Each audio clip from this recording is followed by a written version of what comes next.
Chapter 701, Take Action Ai. Li Qinghong descended in a flash of lightning and entered the cave dwelling. Li Zijai first cupped his hands in greeting, then shook out his tattered, feathered robe where a handprint remained on his back. Li Qinghong asked what happened. Li Zijai responded concisely, I was betrayed by someone from the sect and lured into a forbidden area of the Dragon Clan, where I encountered a demonic dragon of the Purple Mansion realm. He had his own reservations and was unwilling to act as a blade for Azure Pond sect, so he let me go. However, he placed a restriction on me that allows him to observe my surroundings. Li Qinghong listened to his matter-of-fact tone, but she could well imagine the sheer terror of escaping from a Purple Mansion realm cultivator. Upon hearing his final words, she was even more startled, realizing that certain topics could no longer be discussed freely. She hurriedly asked, how are your injuries? Dissolving the mana left within me has been relatively easy. Li Zijai's expression remained calm as he spoke gently. Initially, it would have lingered in my body, hindering my recovery and damaging my mana, but I have been able to dissolve it quickly.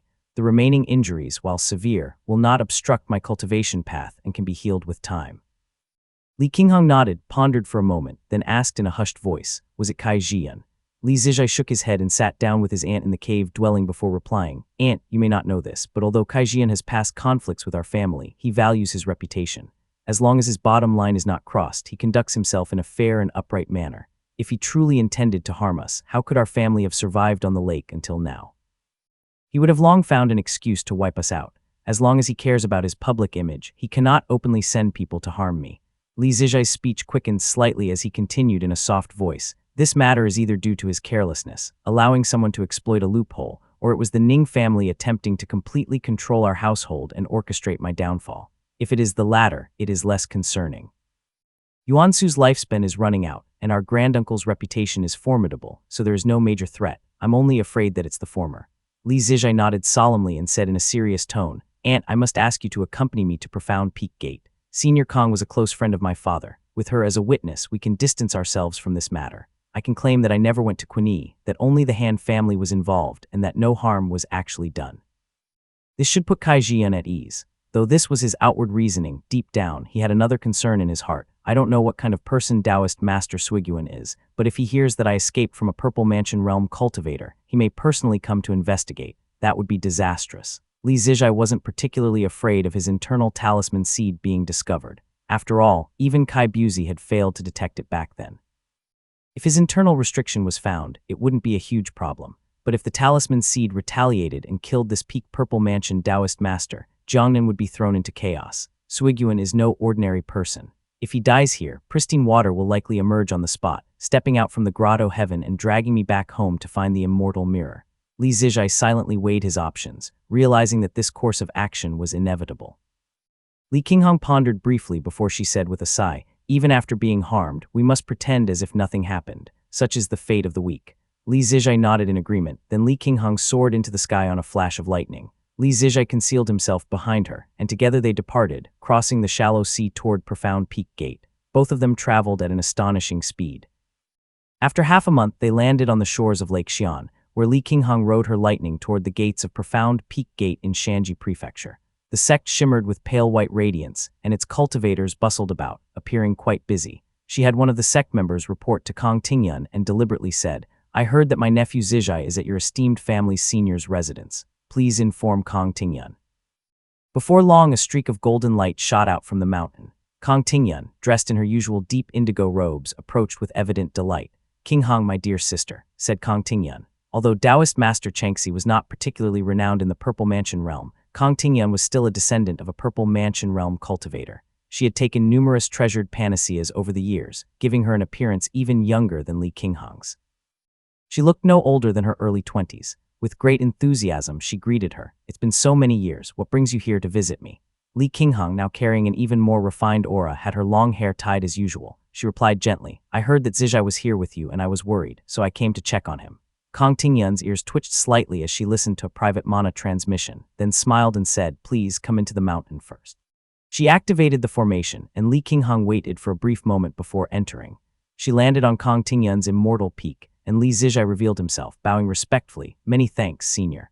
Kong Tingyun smiled slightly, glanced at him twice, and thought to herself, he carries himself with more noble grace than his father. He must take after that Zhao family woman. Though their families were close, she dared not act too familiarly, lest she invite unforeseen trouble.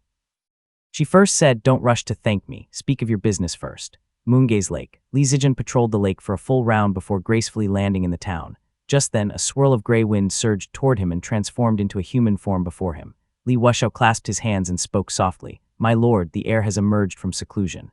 Li Zijian gave a slight nod and stepped forward to the hall's entrance. At the highest seat sat Li Qingliao, who wore long garments. He gazed downward at Li Zhaowei, who stood holding a halberd. The boy had broken through after just half a year, achieving the qi cultivation realm.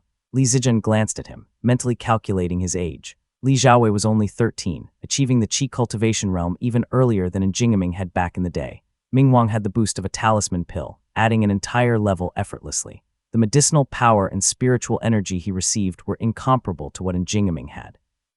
But Jingming's cultivation method, especially during the embryonic breathing realm, allowed for rapid advancement.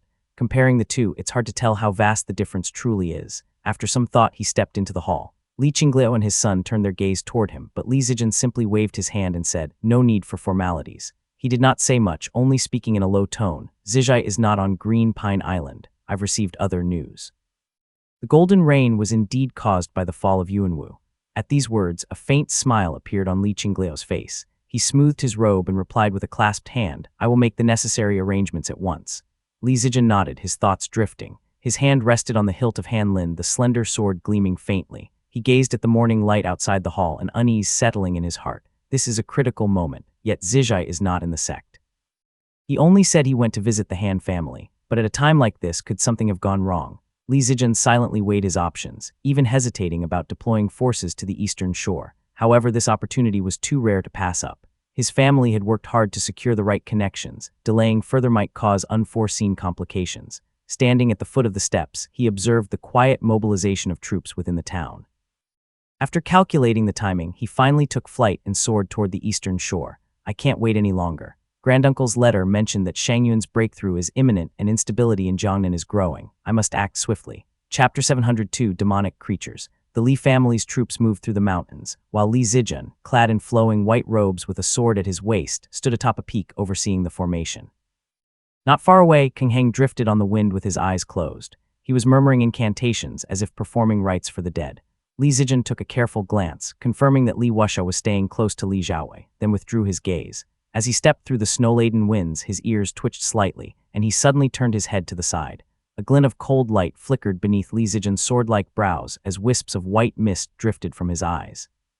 He stared intently at an empty patch of space not far away. After a few breaths, he furrowed his brows and spoke in a cold voice. "Which Taoist friend lingers here in hiding? I am Li Zijian of the Li family. Please reveal yourself." His voice, sharp and commanding, carried far, reaching the ears of Kang Heng in the distance. The narrow-eyed monk abruptly opened his eyes and retrieved an ancient green-colored Buddhist monk staff from his sleeve, swiftly riding the wind toward them.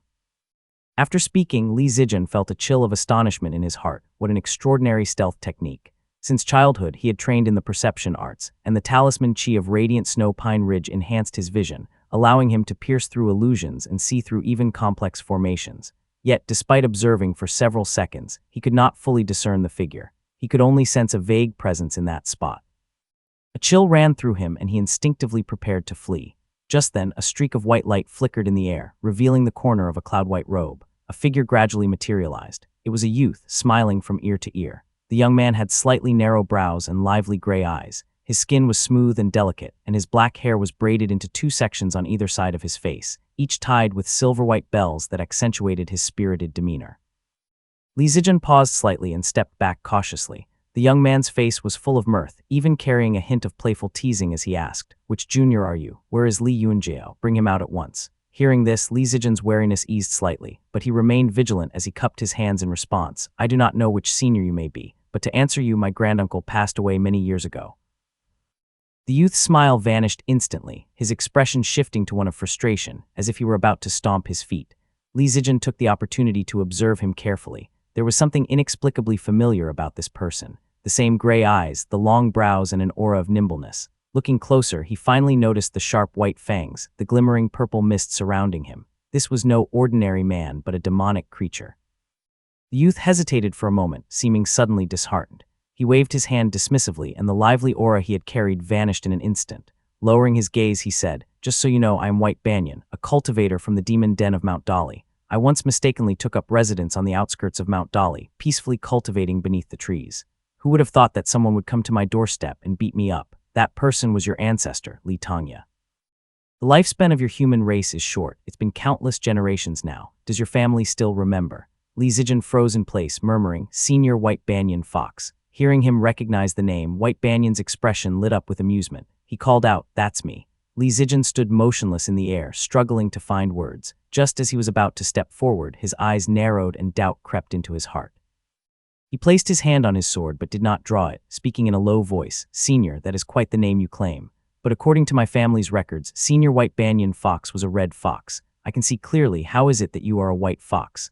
White Banyan was momentarily stunned, then suddenly burst into laughter as if he had just heard something incredibly amusing. He laughed heartily for several breaths before stopping to ask, Are you telling me that your family recorded my details so meticulously? How wonderful, how wonderful. Li Tongya truly was a fine man. Seeing that White Banyan did not appear to be lying, Li Zijian gave a slight nod, cupping his hands in respect as he responded, I asked Senior for an explanation. White Banyan perked up at this question, his white fluffy tail rising beneath his blue-green robes. He chuckled and said, My background wasn't high to begin with.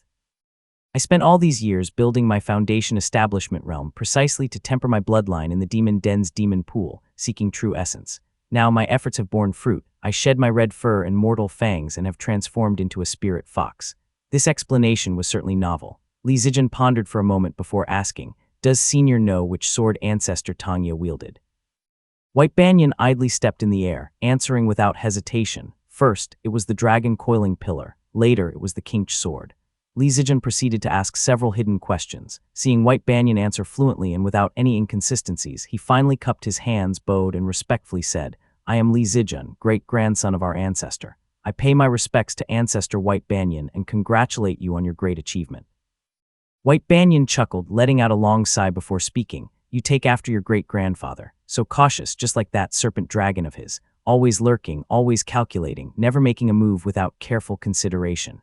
Draped in his blue-green robes, he looked far younger than Li Zijian. He cast a playful glance at him and said with a smile, You have a handsome look about you, quite like Li Tongya in his later years.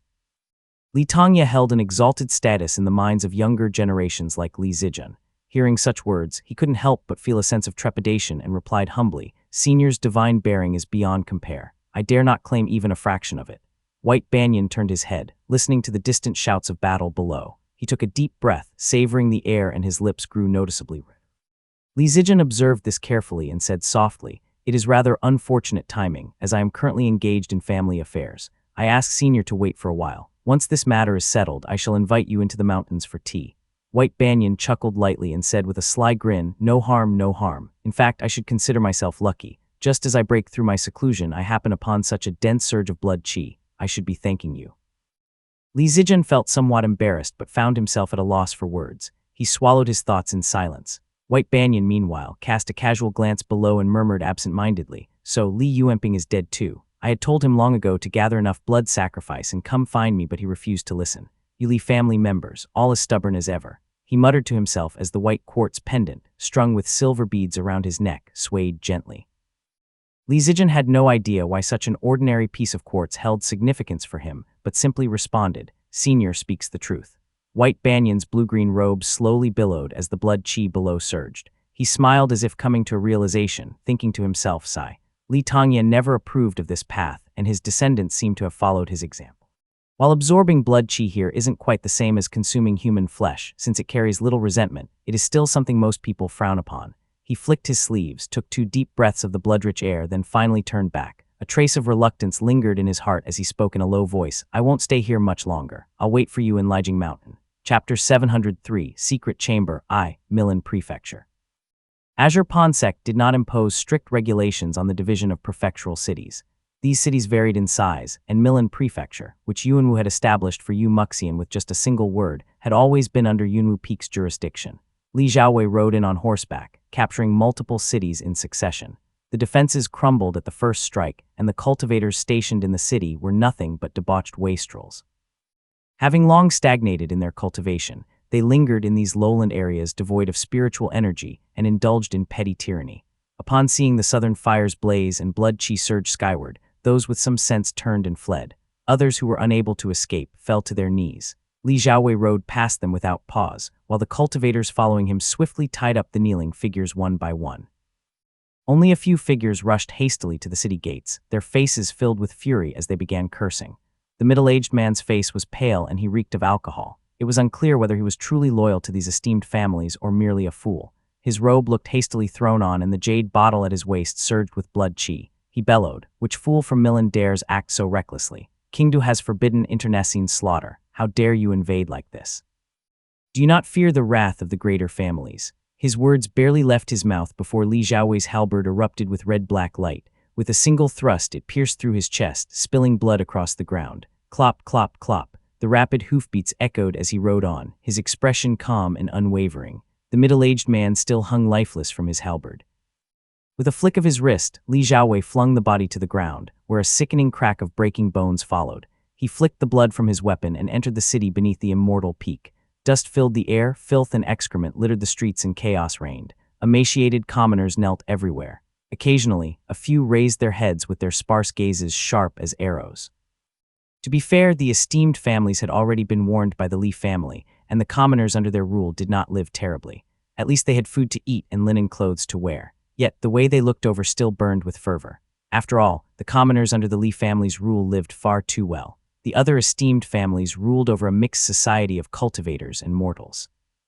Though the mortals survived, their lives were ones of servitude, and they were subject to the whims of their overlords. They can't compare to the Li family's land. Li Xiaowei galloped down the road. All he saw were bowed heads and countless withered hands prostrating densely upon the ground. By the time he reached the Lu family's immortal peak, their family head at the Qi cultivation realm had already bound himself and emerged. He led a group of kneeling followers.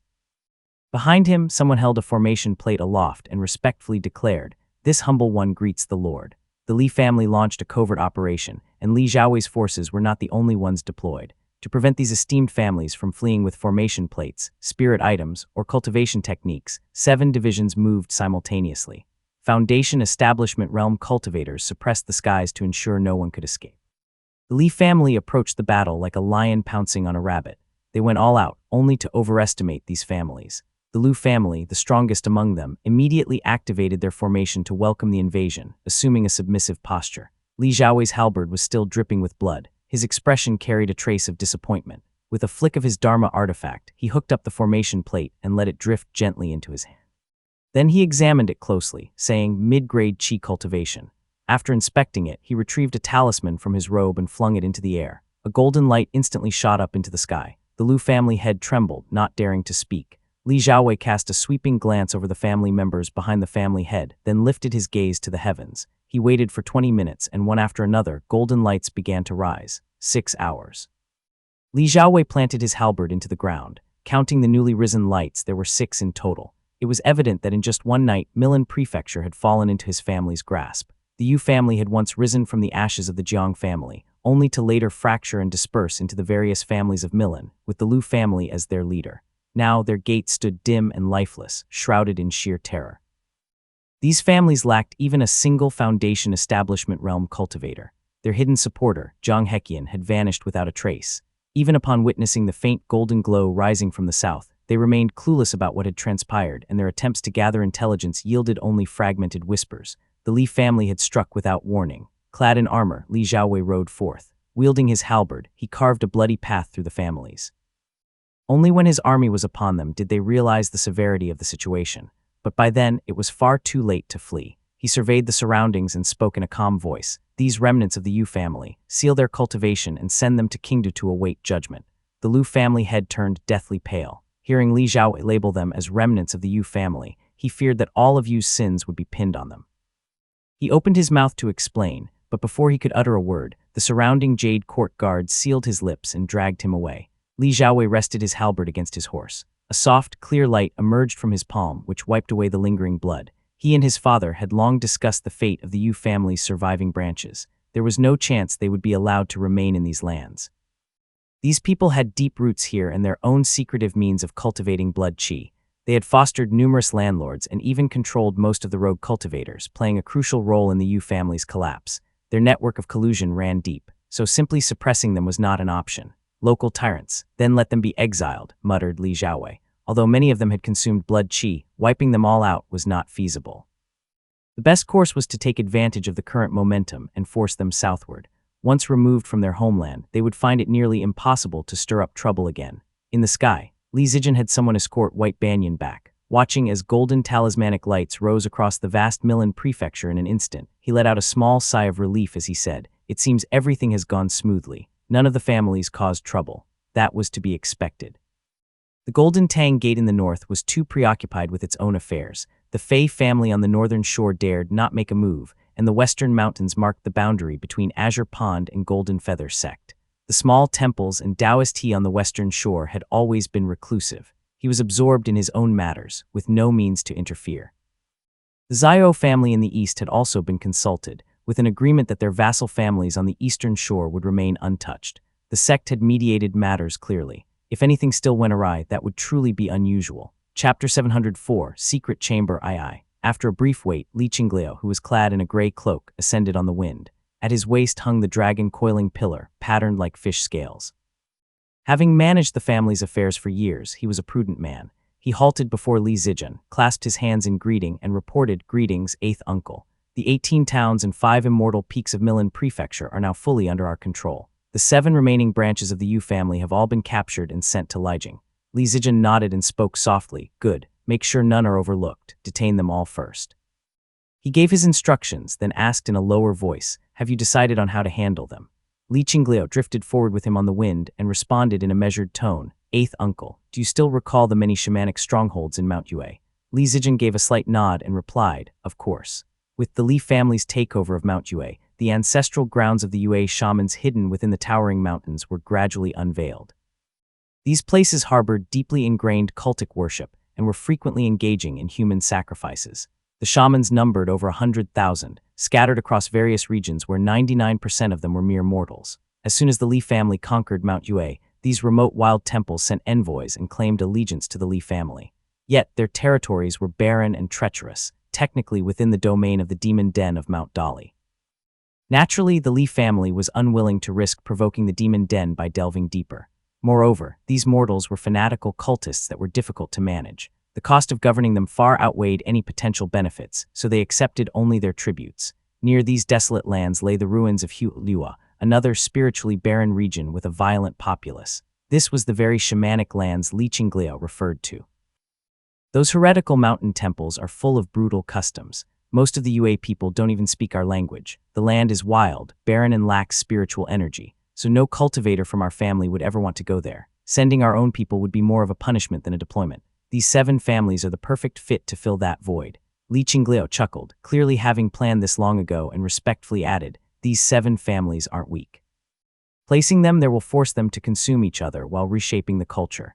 At the same time, they will serve as a deterrent to those wild temples, preventing them from engaging in blood sacrifices." Hearing this, Li Zijian nodded slightly and responded softly, "It is indeed a good plan, but make sure to send reliable people to oversee them. Keep a heavy hand on supervision." Li Zijian raised his sword-like eyebrows slightly and explained, "That place already lacks strong spiritual energy. These 7 families are accustomed to consuming blood food, indulging in blood pills and rice meats. If they are sent there, they may only become more extreme. Worse still, they might collude with the wild mountain cults and prey upon the common people together." With these words, Li Qinglio immediately understood. He respectfully bowed and replied, "Thank you for your guidance, 8th uncle." Li Zijian chuckled softly and said, "It's not really guidance. If you were in my place, you would have seen it yourself. It's just about planning ahead to minimize losses. If we had acted just 2 days later, who knows how many more lives would have been lost." Li Qinglio nodded and followed behind. Li Zijian descended on the wind, soon arriving at the towering Milan Peak. Though not the best spiritual vein in Munge's lake, it was the most expansive and robust one. It was nearly half the size of Xianyu Peak of the Xiao family. Milan Prefecture consisted of 1 main peak and 5 additional peaks. This place was handled personally by Li Ziming, the highest cultivator present. He merely released the radiant origin pass into the sky, and the cultivators in the mountain, bathed in its dazzling light, emerged and surrendered without resist. After all, the formation guarding this mountain was no longer the Foundation Establishment Realm formation once built by the Yu family. Having endured multiple chaotic battles, it had long since fallen into disrepair. Various foreign branches had conspired to dismantle it, each taking a share of the remaining spirit items. The current formation was barely at the Qi cultivation realm. It was hardly enough to withstand even a few strikes from the Radiant Origin Pass. Li Ziming patrolled the mountain and found its core still intact. The spiritual energy and geomantic lines had not suffered severe damage, but the mountain itself had been stripped of nearly all structures. The Yu family had suffered too much turmoil during its fragmentation. Every family had seized what they could and carried off whatever was movable. Almost nothing was left behind. Even the alchemy pavilion and medicine courts had long since become barren ruins. Li Zijian landed atop the main peak, where Li Ziming stood waiting. Dressed in a golden Taoist robe, his entire body radiated with dazzling light. Li Ziming's cultivation had deepened significantly, and his expertise in alchemy had improved as well. 2 members from external branches had begun training in the Tao of Alchemy under him, and now assisted in his alchemy room. Within the family, he was highly respected, and even rogue cultivators occasionally came to seek his medicine. Seeing Li Zijian and Li Qingliao descend, he first nodded toward Li Qingliao before smiling and saying, "The Yu family's storage vaults have been almost completely looted. It's so empty you could fit a farm in there. I searched carefully twice and only then discovered a few hidden chambers. These chambers are reinforced with Foundation Establishment Realm blessings, likely requiring a token or a specific lineage to unlock. These families are all at the Qi cultivation realm before and after their split. I suspect only Jiang Heqian had access to them." He had clearly waited for Li Zijian to examine them together. Seeing his younger brother nod, he stepped forward, a hint of sentiment in his expression. Tilting his head to glance at him, he sighed and said, "Do you still remember Jingming?"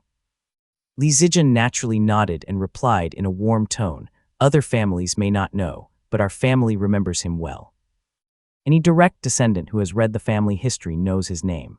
Li Ziming sighed and retrieved an object from his sleeve. It was a gray, preserved head. Enchanted with spell arts, it was slightly dried from long storage. Its eyes remained tightly shut, the features lifeless, yet faint traces of heroic spirit still lingered in its brows. "So now we finally see his face." Li Zijian glanced at it briefly, noting how much it resembled in Siming and in Siwei, the 2 brothers. Li Ziming murmured, and Jingming was too unnatural. After his death, his own family devoured his flesh, leaving only this head behind. The Yu family couldn't comprehend its significance, so they preserved it with mana and stored it in their treasury. Later, the Yu family suffered repeated upheavals, with internal warfare breaking out. The warehouses were rarely visited, and when the family finally fractured, their secret vaults were raided. Blood was spilled everywhere. In the chaos of looting, no one cared for this head. It was left abandoned in a corner, thrown together with mundane items. If I hadn't scanned the area with spiritual sense and deliberately searched for it, I might have missed it entirely. He silently put the head away, his voice carrying an inexplicable tone as he said, "I'll store this away in our archives. If I recall correctly, Yu Mugao's head is still somewhere." In the end, no matter how much one struggles, it all comes down to death, the destruction of one's family and the head falling into another's hands. Li Zijian paused briefly before replying, "Take this back and give it to Njayan so he can properly lay it to rest. As for Yu Mugao's head, bury it somewhere as well. Let this be the end of past grudges." His sharp brows lowered slightly as he continued speaking in a quiet voice. "Today, we look at these severed heads and sigh with sentiment. But I fear that 100 years from now, if our family were to decline and others break into our vaults, they too might look upon these same heads and sigh. In the end, all past grudges amount to nothing but death and the annihilation of a family." Li Ziming swallowed his words in silence. The 2 of them walked through the empty treasury until they reached its deepest chamber. Before Li Ziming could speak, Li Zijian had already raised his head, gazing at a blank section of the stone wall. He murmured softly, "There is indeed a hidden chamber. I should have known you'd spot it with your spirit eyes." Li Ziming remarked casually. The 2 of them studied the area for a while before Li Zijian's keen eyes caught certain details. Though he wasn't highly knowledgeable about formations, he could still discern some aspects and said in a low voice, "To activate this formation, it likely requires either the Yu family's direct lineage or a key from Jade Smoke Mountain. If we attempt to force it open, we might end up destroying whatever lies inside without someone highly skilled in formation arts." As soon as Li Zijian said this, Li Qingliao immediately understood and responded, "I've heard that after the Yu family was destroyed, their direct lineage was almost completely wiped out. There may be very few survivors left. I will go investigate right away." Chapter 705, 6 Xin Unified Metal I. Li Qingliao left to carry out his orders, while the 2 Li brothers surveyed the mountain.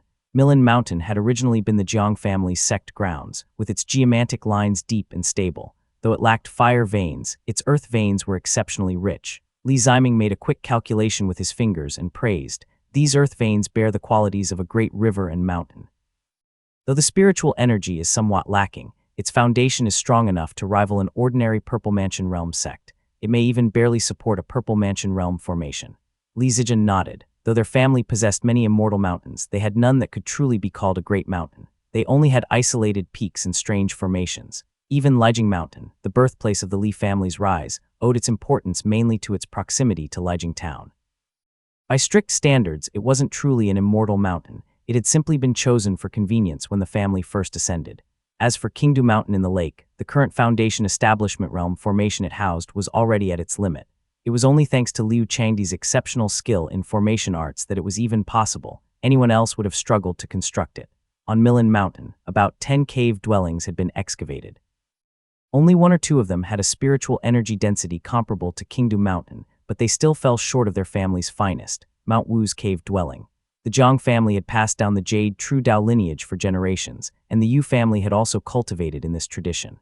Though the mountain had been repeatedly ravaged and left in ruins, fragments of jade artifacts still littered the ground, with several jade statues lying haphazardly. Li Zijian lifted one with his mana, examined it briefly and murmured, "I've heard that the Jiang family's ancestor was once a disciple of an immortal sect. He cultivated the Jade True Dao, which was the same lineage as the Taoist master of the Yue cultivating sect." Li Ziming sighed and said, "It won't be long before Taoist master Shang Yuan breaks through." Our granduncle wrote back, saying that soon he will travel with Taoist master Yuan Su to the Northern Sea for the ceremony. Yuan Su doesn't have many years left either. One of their family's few allies, Taoist master Yuan Su, was also reaching the end of his lifespan. In this world, without the backing of a cultivator at the Purple Mansion realm, one would unknowingly become a mere bargaining chip in others' schemes. Li Ziming's tone grew heavier as he spoke softly. "My accumulations are sufficient now. After this, I will enter seclusion to break through to the late Foundation establishment. The family's affairs will have to be entrusted to you, younger brother." Li Zijian's expression was difficult to read as he suddenly brought up a concern, his tone laced with worry, saying, "The Radiant Lure generation all have sharp minds, but their cultivation is lacking. With our family's resources, they can reach the Qi cultivation realm, but breaking into Foundation establishment realm is far too difficult. Qingliao is doing well enough, but Cheng Huai's innate talent is even worse. His parents are both exceptional, yet his luck is simply too poor. For cultivators, the higher their cultivation, the greater the probability of their offspring being born with spiritual orifices, which increases their potential talent. But this rule was not always consistent. Li Zijai had been fortunate, but even Li Ziming's eldest son had been born without a spiritual orifice. It was a source of deep regret for him. "We can only hope for the next generation," said Li Ziming. Though both had great confidence in Li Xiaowei, a single pillar was not enough to support a great structure. They often wished for 1 or 2 more exceptional children to strengthen their family's future. For a moment they fell into silence. An unspoken shadow of unease settled in their hearts. The Li family had long observed the fates of other esteemed families such as the Yu, Fei, Yuan, and Zhao families. Even the Kai family of Azure Pond sect, each represented a different aspect of esteemed lineage. The Li family had always risen through talent, allowing them to swiftly establish themselves by the lakeside. Their ancestors had been so gifted that some were recognized by those at the Foundation Establishment realm and Purple Mansion realm even while still in the embryonic breathing realm. Against the older esteemed families, they had always been able to hold their own. Yet now, despite their growing foundation, their younger generation lacked true prodigies. Their strict upbringing ensured they would not be easily deceived or manipulated, but there was an unsettling sense that they were walking the same path as the fallen esteemed families before them. Standing atop the Yu family's former sect grounds, this feeling became all the more palpable. After a brief silence, Li Zijian could only say, "We can only wait and see what the next generation brings." But today was meant to be a day of triumph, and they soon pushed these thoughts aside. Just then Li Qingliao returned. He was accompanied by a middle-aged woman. She was dressed neatly, her expression subdued as he followed behind with her head lowered. Li Qingliao bowed alongside her before explaining. He said, "Honorable uncles, this is Yu Xianghua, a former direct descendant of the Yu family. She later married into an external family." During the Yu family's collapse, infighting broke out everywhere. She was hidden away by guest cultivators, which allowed her to survive. After finishing his explanation, Li Qingliao turned to the woman and spoke softly, "Speak before the ancestors." Yu Xianghua bowed deeply and replied, "Honored ancestors, this hidden chamber was not created with ordinary methods. Though I am of the Yu family's direct lineage, I was never taught the method to open it. However, my elder brother was also a direct descendant. He should know the way." Her expression carried a hint of fear as she murmured, "I beg the 2 ancestors to spare my family's bloodline. The Yu family still has 160 men and women imprisoned in various mountain dungeons. My elder brother is willing to offer up his spell arts. He only asks that." Li Zijian immediately understood and asked, "Do you think the methods of the Foundation Establishment realm cultivators are so easily underestimated? Whether or not he offers the spell, there are ways to extract what he knows. Tears streamed down Yu Xianghua's face as she fell to her knees. She said, "We have no other path left. The sins of the past 100 years were all Yu Mugo and his son's doing. Since their deaths, our family has loathed them, and many even secretly colluded with esteemed families to escape their rule. Now our entire family is being wiped out. This is clearly karma. I only plead for a way to survive." She knelt and kowtowed repeatedly until blood stained the jade floor. Li Zijian watched in silence for a moment before speaking softly. "The 7 families are being sent to Mount Yue to fill the shamanic lands. That place still lacks proper overseers. Your remaining bloodline, the men shall marry into our family, the women shall wed our kin. They will receive military positions and be sent to oversee them." Yu Xianghua wept bitterly and cried out, "Thank you, ancestor." She was quickly led away. Li Qinglio, deep in thought, nodded and remarked, "My lord's plan is truly a masterstroke of control." Li Zijian nodded indifferently, though the Yu family said nothing. Who could know how much hatred still festered in their hearts? Many among them had betrayed their own kin to seek shelter under the Li family. Adding another 100 to that number made little difference. We'll use them to watch over the 7 families, letting their hatred drain itself dry. Once their children bear the Li surname, it will no longer seem like we destroyed their family. This will give them a justification for peace. Though Li Zijian spoke these words casually, deep down, he remained cautious. He lowered his voice and told Li Qinglio, "Pair the talented among the 7 families and the remaining Yu family members with our own sons and daughters. In 30 years, the hatred will shift away from us and become a feud between the Easterners, the Mount Yu families, and the 7 families." Li Qinglio answered in agreement, but beside him, Li Ziming stood frozen and gazed at his younger brother with an entirely new perspective. He was stunned by the cold, calculating nature revealed in his words. He thought to himself, "I had always believed that among all my brothers, Zijian was the kindest, but in the end he is still a Li family man." Li Zijian reacted swiftly. Though his pause was brief, Li Ziming caught it immediately and asked, "What is it?" Li Ziming shook his head and said with a chuckle, "Good thing you're not Kai Jian." Li Zijian was momentarily stunned before shaking his head with a soft laugh. He said, "The Azure Pawn Sect's schemes are no worse. They just exploit every resource to the fullest and make them seem dirtier." As they spoke, the Yu family man was brought forward. His body bore the marks of torture and his legs showed imprints left by shackles. He remained silent at first and only bowed respectfully before the 2 of them. He then stood, bit his finger, and performed a spell which formed a pale jade light in the air. He directed it toward the stone wall, illuminating it for a full 15 minutes.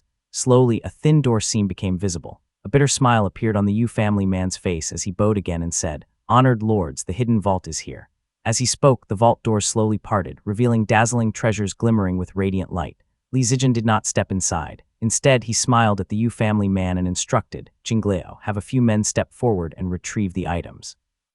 Chapter 706, 6 Xin Unified Metal II. Since this was another family's treasury, there was no telling what lay inside. Li Zijian was naturally wary that there might be hidden formations or secret techniques that could injure him or trigger something far worse. He also refrained from allowing the Yu family man to enter, fearing that he might have concealed a purple mansion realm talisman inside. If the man grabbed one and chose mutual destruction, it would be disastrous. Instead, he gestured for his jade court guards to step forward. Before long, they retrieved an ornate treasure box, embroidered with brilliant silver-white patterns. Its base was ashen gray and its colors subdued with age. It was clearly an object of antiquity. Upon opening it, a single command token lay neatly inside. The token was dull and lusterless. Its surface was a blend of silver-white and iron-gray hues, and it was etched with mysterious markings. It was about the size of a palm, fitting perfectly in hand, its cold touch seeping into the bones. It was remarkably comfortable to hold. Li Zijian turned his gaze toward the Yu family direct descendant, watching as the man's face turned deathly pale before he spoke. "This is the 6 Xin Unified Metal Token." Hearing this, Li Zijian's expression changed immediately. In an instant, his demeanor grew serious, his eyes narrowing slightly as he murmured, "The 6 Xin Unified Metal Token." Almost instinctively, he recalled the gray fire that Guo Hongyao had once wielded. Then it fell into the hands of Tu Longjian, bearing the name 6 Ding Merging Fire Token. That was a Purple Mansion Realm spirit artifact. The middle-aged man nodded faintly, sighing before explaining. This token originally belonged to the Jiang family's ancestor, who wielded it as his most trusted Dharma artifact. According to legend, it was a Purple Mansion Realm spirit artifact. As he spoke, he didn't seem fully convinced by the tale himself. After a brief pause, he continued, "Unfortunately, after his death, no one in the Jiang family could activate this artifact. It remained untouched for decades until one day a man arrived from the north. This man claimed his surname was Wang, and he called himself Taoist Master Jinglu. The 2 brothers were immediately shocked and exchanged glances. Both knew exactly what this meant and thought to themselves, the Wang family of Yinghua. The Li family had encountered something similar before and they had benefited from it.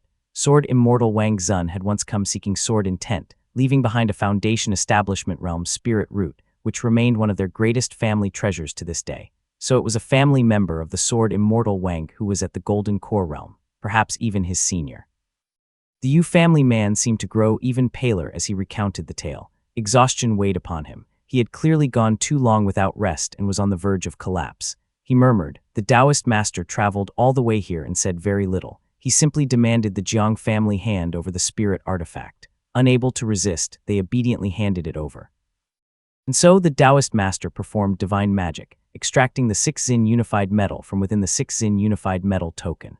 The group listened intently as the man spoke in a low voice. This Taoist master did not take it for free. He made a promise. No matter how the Jiang family rose or fell, he would ensure that their bloodline endured as long as he still lived. He hesitated briefly before continuing. The Taoist master also left behind one last message.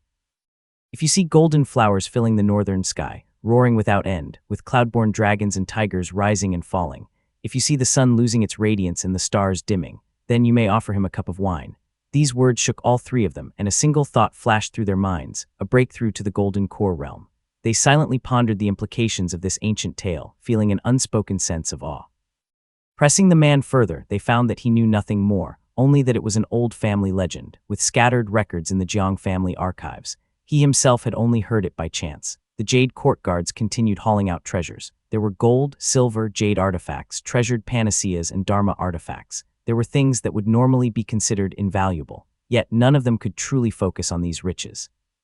The Yu family descendant, however, grew paler by the moment. His legs trembled, his face twisted in agony and shifted between expressions of despair. As he watched the treasures being carried away, he placed his hand over the Shenyang acupoint that was at the center of his forehead and murmured, "Ah, I have no face to meet my ancestors." His mana burst forth, yet the Shenyang acupoint, the very seat of his spiritual consciousness, could not withstand such a blow. In an instant, his breath ceased. He collapsed and his body struck the ground with a dull, final thud. Li Zijin withdrew his hand, having stopped Li Ziming from intervening. He let the man end himself without a word, then turned his gaze to Li Qinglao. He said, "Dispose of the body." Profound peak gate. Li Zijai sat before a jade table and recounted the events in their entirety. Kong Tingyun took a sip of tea, listened, then furrowed her brows in surprise and remarked, "At this point, the Kai family can't be in a good situation, can they? And yet, they still have the mind to stir up such things. What is Kai Jian thinking?" Li Zijai poured her another cup of tea and replied in a soft voice, "It's hard to say. This may have been done in secret by someone within the Kai family. Kai Jian is narrow-minded and petty, and Ning Hijing is selfish and self-serving. Either of them is capable of such a scheme." Kong Tingyan didn't know these people well, so she simply nodded along and smiled. "Don't worry, Zijai. This is a small matter. Since you've come personally, it won't be an issue given my ties with your father." She agreed at once and added, "We'll need a proper pretext. Whether Kai Jian believes it or not, it at least gives him an excuse to back down. If we act without reason, it'll look too suspicious." "Exactly." Hearing her say this, Li Zijai's heart settled, and he thought to himself, "She is my father's old friend after all. Her mind and methods are naturally sharp. She picked up on it right away, saving me the trouble of making an explicit request." Kong Tingyan pondered briefly before speaking in a gentle tone. "A while ago, our sect's Taoist master issued an immortal order. It is to travel to Xia Mountain in the Eastern Sea to capture dawn-colored qi. The heavenly glow there descends rapidly, beyond the reach of ordinary Foundation establishment realm cultivators." Li Zijai immediately understood and nodded. He said, "Good, then we'll go together." Kong Tingyun rose with a smiling expression and said, "I'll have someone send word to your esteemed family in Kingsui Peak to deliver our response." Li Zijai nodded repeatedly, then turned to Li Qinghang and said in a low voice, "As for the Han family, I'll have to trouble you, Aunt." Li Qinghang gave a slight nod, bid farewell to Kong Tingyun and rode the wind beyond the formation. She headed straight toward the Eastern Sea. Chapter 707, Wrapping Things Up. The Han family's Dongliu Island was renowned for its rich deposits of spirit sulfur and spirit brimstone. Their earliest ancestor had been just a rogue cultivator selling spirit sulfur, but through generations of accumulation and currying favor with various powers, they had slowly risen to their current status. Li Qinghang rode the wind and arrived at Dongliu Island, which appeared peaceful and calm. She pondered quietly for a moment. "I don't know what kind of attitude the Han family has. Better not reveal myself just yet." She cast an invisibility art and descended using her mana, arriving in the bustling market district. The The population was decent, and cultivators moved to and fro in a steady stream. She located one of the Han family's own establishments. As a Foundation Establishment Realm cultivator, she passed directly through the compound and reached the Great Hall at the back. There, a steward was busy with an abacus. He was at the Qi cultivation realm and appeared dressed like a trusted retainer of the Han family. A violet light rippled over her body as she slowly became visible from head to toe, and she asked, "Have your master come out and meet me." She suddenly appeared in the courtyard. Thunder flashed in her eyes as her aura surged forth. The man was startled at first, then took in her clean jade armor and the mysterious violet flask at her waist. It was clear that she was no ordinary figure. Greetings, fairy. The patriarch has gone out. I will summon an elder right away." He bowed repeatedly, then hurried off. Not long after, he returned with a middle-aged man in a red robe who was looking anxious. The man, who was at the early stage of Foundation Establishment Realm, stepped forward and spoke softly. "I am Han Shihai. This is not a suitable place to talk. May I invite the fairy to follow me inside?" Li Qinghong nodded. Once they were inside the courtyard and tea had been served, Han Shihai tried to maintain his composure, but he kept turning the jade teacup in his hand as he asked softly, "Fairy, might you be from Azure Pond or from Moongaze Lake?" She knew well that Han Shizhen and his attendant had already perished. The Han family had lost 2 Foundation Establishment Realm cultivators in one blow. One was a late-stage family head, and another was a mid-stage loyal servant. With both arms severed, their wounds were severe enough to shake the very foundation of the family. The death of Han Shizhen was surely known within the Han family, but they had managed things well. On the surface, all seemed calm, yet behind the scenes, they were likely gripped by fear and unease. Li Qinghong sighed inwardly and spoke softly. "I am Li Qinghong of the Li family. I've come regarding a matter concerning my nephew." She paused briefly, her expression growing solemn as she asked, "My nephew Zijai has gone missing. I went to Green Pine Island and heard only that he came to your esteemed family. Might I ask?" The middle-aged man's face instantly turned pale as he murmured, "Li Zijai has gone missing, so it's true." Li Zijai was not only a disciple of Azure Pond, but also a direct descendant of the Li family. Han Shihai had yet to recover from the grief of his elder brother's death and now felt even more terrified. He asked quickly, how could this be? Could he have run into some demonic creature? He knew full well that this was no trivial matter. The Li family had connections to the Purple Mansion Realm cultivator within the Azure Pond sect. If Li Zijai had truly perished, Azure Pond would never let this slide. His face grew even paler, and then he thought of someone, Li Xuanfeng, the golden bowstring. This man's reputation had been growing in recent years. The Han family had personally witnessed him slay a mid-Foundation Establishment demonic beast. After just a few arrows near Dongliu Island, the creature had plunged straight into the sea. If something happened to Li Zijai, that ruthless man won't let it go easily. I've heard he's unreasonable. He might just storm the island. Han Shihai's face grew even paler. Their family's ancestor had gone into seclusion decades ago to attempt a breakthrough into Purple Mansion Realm. By now, after so long without news, they were most likely dead. Now, with 2 Foundation Establishment Realm cultivators dead, they had drawn the suspicion of the Li family and Azure Pond sect.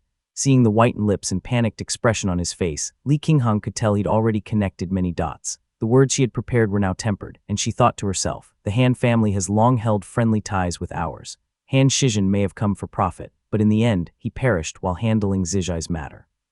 In a way, it's our Li family that owes them. I shouldn't press him too hard. Her expression turned solemn. She didn't take a single sip of her tea, setting the jade cup lightly on the table as she asked, "Is Han Shizhen dead?" Han Shihai trembled. He had no idea how she knew, but could only respond sorrowfully, "Yes, but I truly don't know where my elder brother took your esteemed one. I heard it was in search of Yuan Tuan."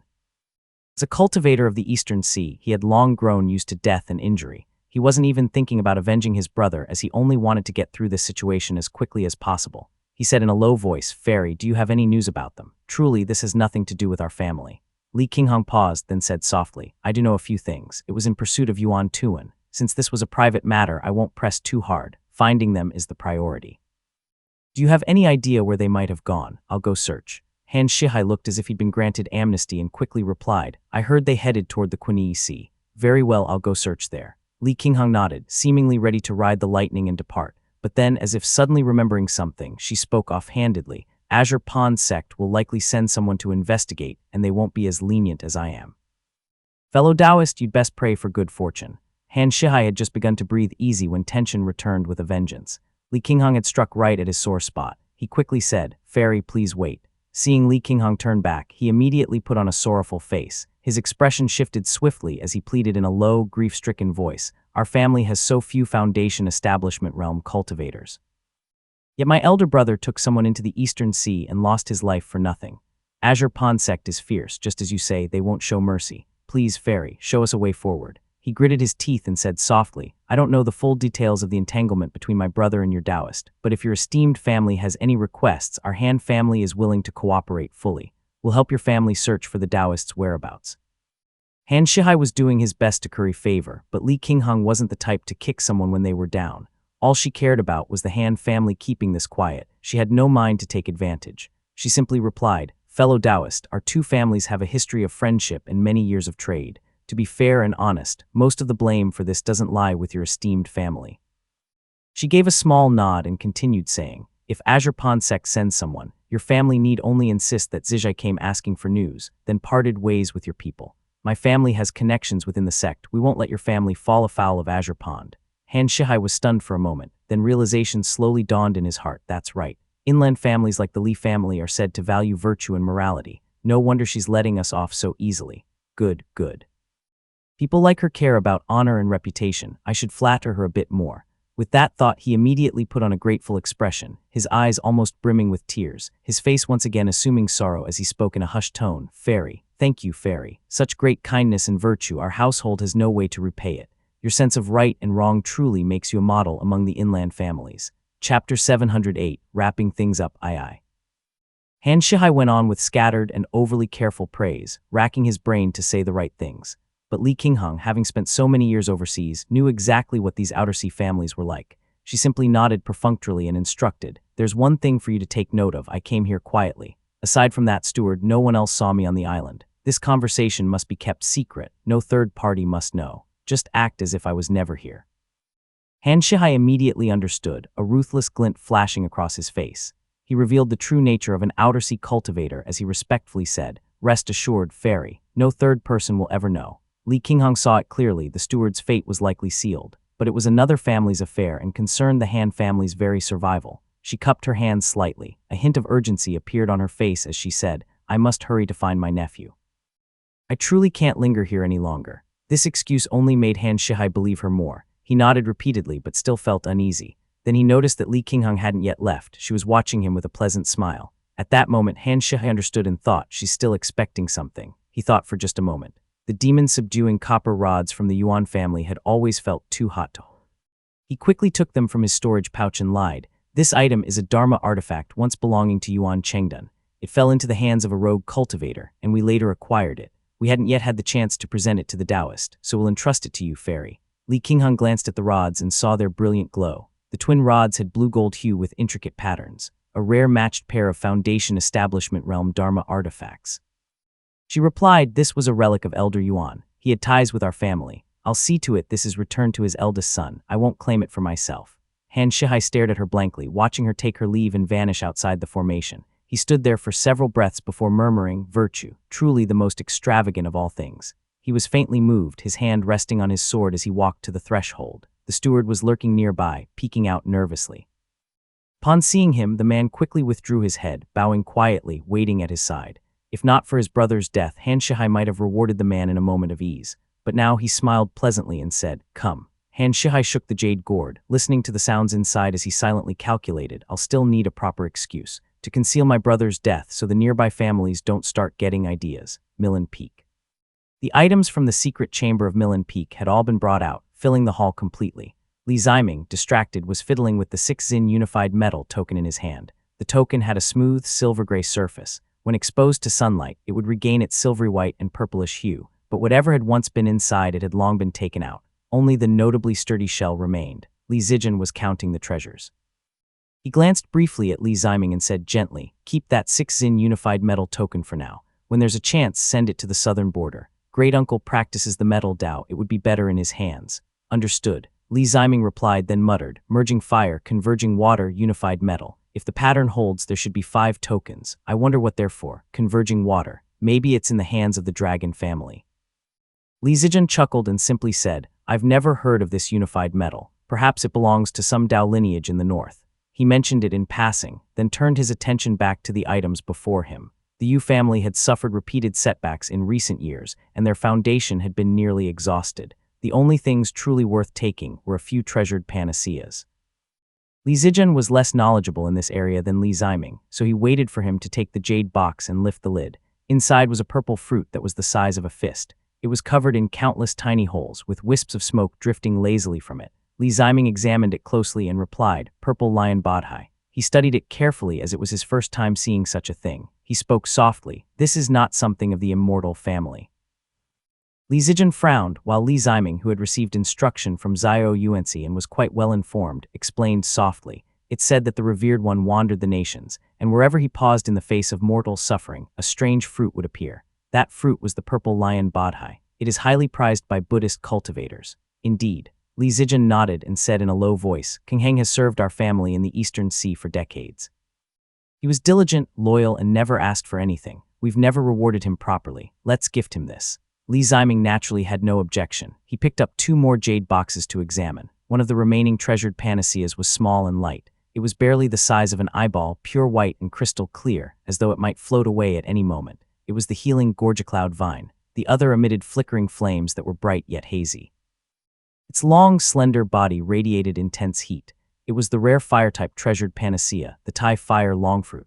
Neither of them could identify the specific fire Dao. It was clearly not merging fire, but the brilliance of the flames was unmistakable. The two quickly packed everything away. Li Zijian summoned Li Qinglio and handed off the remaining matters to him, giving instructions. "Senior White Banyan is still waiting in town. I shouldn't keep him waiting. I'll head over now." Li Ziming nodded as well and went down to enter seclusion. Li Zijian rose with the wind, glancing across the southern and eastern shores where his family's banners now flew. Nearly half of the vast Moongaze Lake was under his family's control. He gazed quietly for a moment, recalling his conversation years ago with Li Yuanjiao about unifying Moongaze Lake and relocating the family to that land. That dream no longer felt so far away. I need to work harder. He drifted down on wind and snow, entering Lijiang Town. As he landed nearby, he saw a bustling crowd. Many family men had gathered beneath a side hall, all looking up toward a specific spot. Li Zijian was slightly taken aback. There was White Banyan, one leg crossed as he sat on the rooftop eaves, the other leg dangling and swaying atop the tiles. He held a bowl of purple fruits and he was grinning down at the crowd below. As he ate, he casually tossed fruits down and prompted the crowd to reach up eagerly as his eyes gleamed in anticipation. Truly a fox's nature. Li Zijian chuckled. The crowd of family men immediately grew nervous and dropped to their knees. He descended for a closer look and saw that they were all mortals. He waved them off and took to the air once more. White Banyan, looking a little guilty, hurriedly tucked away the bowl of fruit and quickly changed the subject, asking, "How did it go?" Li Zijian bowed respectfully and said with a smile, reporting to the senior, "It went smoothly, of course." "Oh, very good." White Banyan nodded, and Li Zijian led him all the way to Mount Qingdu, explaining, "Our family has now relocated to this mountain. If the senior visits again, you can come directly to Mount Qingdu." White Banyan acknowledged with a quiet hum, then lowered his gaze and said, "No wonder. I searched all over that mountain and couldn't find Li Tongya's grave. So it was moved. Let me pay respects to the departed first." Chapter 709, Yanyang I. Spring rain poured continuously. Li Tongya's grave had only been renovated 10 years ago, but the tombstone remained the same as it had been back then. It was simple and elegant, standing quietly in the spring rain. White Banyan stood before the grave for only a few seconds. Gazing up at the sea of tombstones, he stammered a few words in confusion, then backed away and muttered blankly, "Forget it. I'll choose another day to come. Let's go inside and sit for a while first." Li Zijian figured he was feeling a bit uneasy, so he led him into the main hall. He had already instructed someone earlier, and now a storage pouch was being brought forward. Li Zijian respectfully said, "Congratulations on your breakthrough, senior. This is a small token of respect. Please accept it." Since White Banyan was, after all, a demonic creature, he didn't stand on ceremony. He casually took the storage pouch, hooked it onto his belt, and settled into the seat. He was small in stature as he sat cross-legged in the seat. Turning slightly, he asked, "Upon coming out of seclusion, I visited the Purple Mansion Realm Cultivator and heard that the world is in turmoil now. Is it true that Taoist Master Shang Yuan is about to break through?" Seeing Li Zijian nod, White Banyan continued, "My master said that there's discord within the immortal Tao. Disputes arose, and after much delay with pushing responsibilities toward the dragon family, they finally gave up on the Thundercloud Grotto heaven. Over a dozen Purple Mansion Realm cultivators entered together, seized what they could, and quickly withdrew. Li Zijian didn't know the secrets of this so-called Thundercloud Temple Grotto heaven. It seemed even the Purple Mansion realm cultivators couldn't sweep it clean of treasures. He sighed inwardly, what a pity our family had no chance to get a share. I'd even thought my aunt might have an opportunity. Since the topic had come up, Li Zijian immediately seized the opportunity to ask, "May I ask, Senior? My brother's master became trapped in that grotto heaven. There's been no word from him. Whether it's good or ill, we still don't know." Of course, Li Zijian was referring to Yuan Tuan. White Banyan lifted his cup, as if he had already expected this question, and said with a smile, "Someone from the Yuan family, cultivating the azure manifestation. Then this tribulation is one he was destined to face." White Banyan sipped his tea and continued saying, "You should know that the grotto heaven is the Thundercloud Temple, which in its prime called itself the Tao of Thunder Steering and Cloud Dwelling. Its founding ancestor came from the north and was once the first disciple of the Yanyang Temple." Yanyang Temple. That name sounded quite familiar. Li Zijian, who had thoroughly studied the family history and had even personally overseen the Six Dams life-matching unique technique to match fate for Li Wushou, immediately recalled, "That's the Tao lineage attained by an ancestor of the Yuan family. This Yanyang Temple was rather interesting in its day." Banyan kept chattering as he spoke. The founder of the Temple Palace was a man named Kenyanzi, who in ancient times studied under a Tao embryo realm cultivator as a recorded disciple. Later, he had a wild idea and wanted to merge the immortal and Buddhist Taos into one, but he couldn't withstand it. He lost his mind and transformed into an immortal peak in the north known as Yan Mountain. All these are ancient history, not worth dwelling on, but in short, there's some heritage there. Our Mount Dali's Demon Den has watched events unfold from here and knows of the Yuan family. Their cultivation Tao is the Azure Manifestation, Azure Dam Divine Mountain's sprawling essence. Nowadays, very few cultivate the earth virtue, so the Yuan family has some renown. He crossed his legs and slouched lazily against the chair back and continued saying, "The Yuan family thought no one was paying attention and didn't even take much precaution, but how could they escape the eyes of Golden Core realm cultivators? One look and they knew the Tao lineage they had acquired was from the northern Yanyang Temple. The rest was self-evident." Li Zijian followed the thread of his words and said softly, "So that's how it is. I suppose the Purple Mansion realm cultivators hope to use the connection between Yanyang Temple and Thundercloud Temple to obtain more from this grotto heaven." White Banyan nodded and smiled with a hint of sarcasm. He said, "No matter how far the Tao of Thunder Steering and Cloud Dwelling has declined, it's still of the human race. With a few dragons circling it, how much favor can they expect? Naturally, they needed someone aligned with the lineage, to be sent in as a..." Li Zijian instantly understood and thought to himself, no wonder Yuan Tuan vanished without a word. It must have been beyond his control. These secrets circulated freely among the Purple Mansion realm and Golden Core realm cultivators. No matter how clever she is, how could she have guessed? She must have been sent out by Azure Pond, only to be awaited by several Purple Mansion realm cultivators from the dragon family. She had no chance. As for Yuan Chengdun, perhaps he knew as well. He headed for the Eastern Sea with tragic resolve, leaving behind a backup plan to give his eldest son a way out, only for it to be sold off cheaply by his elders. What a pity. Li Zijian felt a pang of sympathy, like a fox mourning the death of a rabbit. He thought of when Li Tongya had fallen. Perhaps the Yuan family had felt the same way, schemed against from birth to death. The realization gave him a chill as he thought, back when Kai Wei wanted to refine a pill, Yuan Tuan suppressed her foundation establishment realm breakthrough for so long. I'd wondered why Azure Pond couldn't find a way to coerce her, assuming that her immortal foundation realm was more valuable. But now it seems. She had many potential uses, destined to come in handy eventually. Images floated before his eyes. The images of Yuan Tuan silently suppressing her cultivation on the mountain, while Kai Wei and the others sat on the clouds with faint, mocking smiles. He drifted into distraction, and White Banyan, seemingly unaware, reached into his sleeve and pulled out a string of fruits, tossing one into his mouth. "Can't get used to spirit tea, fruit still tastes better." White Banyan muttered inwardly, then continued, "The Yuan family is the same. You esteemed families are no different from the demonic beasts we raise on our peaks." Li Zijian responded with a sound, but his heart suddenly sank. Brother Zijai never mentioned any of this. If the Purple Mansion realm cultivators are gathered around that grotto heaven and he's heading there, wouldn't his life be hanging by a thread? Terror gripped his heart, but with no way to contact Li Zijai now, he had to suppress his panic. He quickly called someone over and quietly gave instructions to send word. White Banyan sat on his own for a while, then suddenly asked, "I heard a rumor in our den. Your esteemed family is of Bright Yang lineage." Li Zijian sighed inwardly. He felt this matter was spreading more and more, and in time it would no longer be possible to conceal it. He could only wave it off, while White Banyan appeared lost in thought. The two chatted for a while, but White Banyan quickly grew restless and hurriedly conveyed what he needed to say. "I heard the elders in our den are planning to attend a ceremony in the Northern Sea in a few months. It's likely about Shang Yuan's breakthrough. best we avoid heading to the Northern Sea. There might be Golden Core Realm cultivators watching. Even if we can't go directly to the Northern Sea, we can watch from afar. Who knows, maybe we'll gain some insight." He laughed and continued saying, "After all, an event like this only comes once in several decades. And this is Shangyuan, the #1 sword immortal of the past century. Just imagine that everyone from embryonic breathing realm to Golden Core realm, across the mainland and the outer seas, will be watching. That's a sight worth seeing." Now that Li Zijian finally had the chance, he didn't want to let White Banyan go so easily, so he quickly followed up with a question, asking, "In the Jade True Dao, is the fruition attainment position still unclaimed?"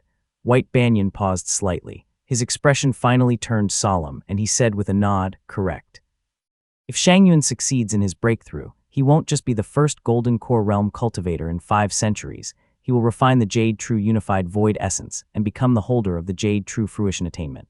We will bear witness to a transformation of heaven and earth. He smiled again with a fox-like cunning flashing across his face. He said, if Shangyuan became a new true monarch, regardless of anything else, it might very well shift the course of all cultivation arts.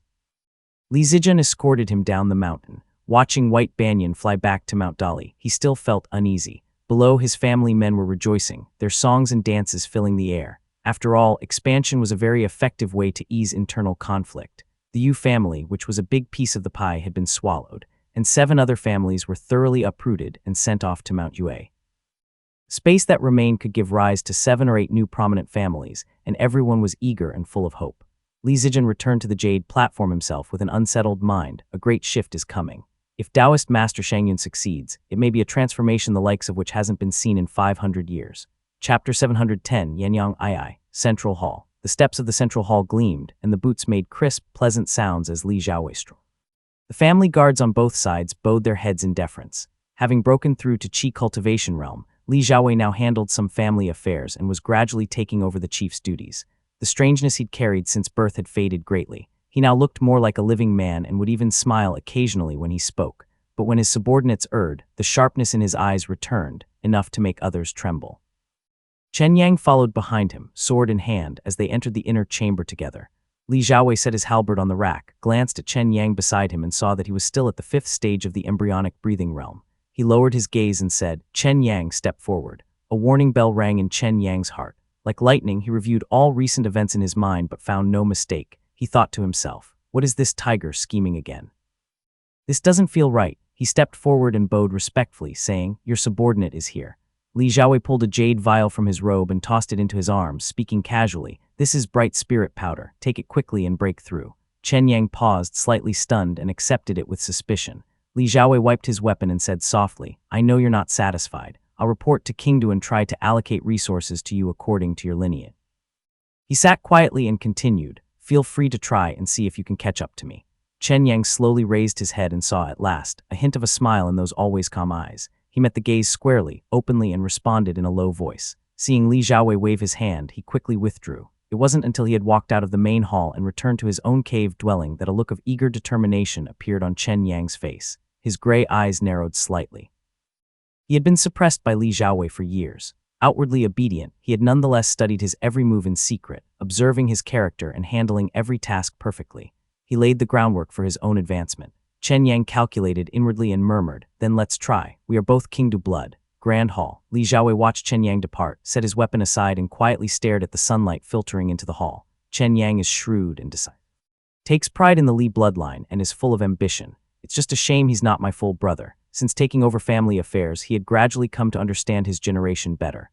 Li Ziming had weak heirs. Li Zijian remained unmarried to this day, and only Li Zicheng's line had a flourishing number of descendants. Looking across them, most had decent temperament, but only average talent that was not even close to Chen Yang. Li Xiaowei could only elevate him to a middle rank, but it was difficult to keep him close. He pondered a while but wasn't overly concerned. He removed his outer robe and stepped into the courtyard beyond. Li Xiaowei's gray-brown eyes narrowed slightly as he sensed something off. His spiritual sense swept through the area and found a young woman standing obediently with her head lowered and silent. He gave her a brief glance and understood at once.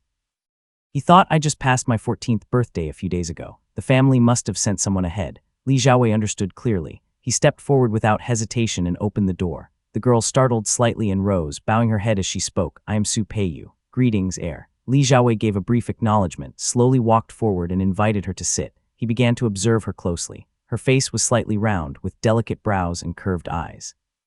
It was the classic look of someone from the northern Jiangnan region. She had clearly been carefully selected and looked several years older than him. She was already smiling even before speaking. As Li Xiaowei studied her, Su Peiyu was also quietly observing him. She glanced at his eyes only once, carefully, yet even so, was abruptly seized by an overwhelming feeling. She suddenly felt as though a golden radiance had taken form before her. His eyes seemed filled with vibrant color, so dazzling they made her breath catch. She exclaimed involuntarily, "Ah!" Su Peiyu was 18, well-versed in how to charm and manipulate men with feigned modesty. Yet at this moment she was completely entranced. A strange passion surged in her chest, and she didn't even notice when the man before her took her hand. All her careful plans vanished before that face and those eyes, gone before she even realized it. Not until she lay upon the bed did she begin to come to her senses.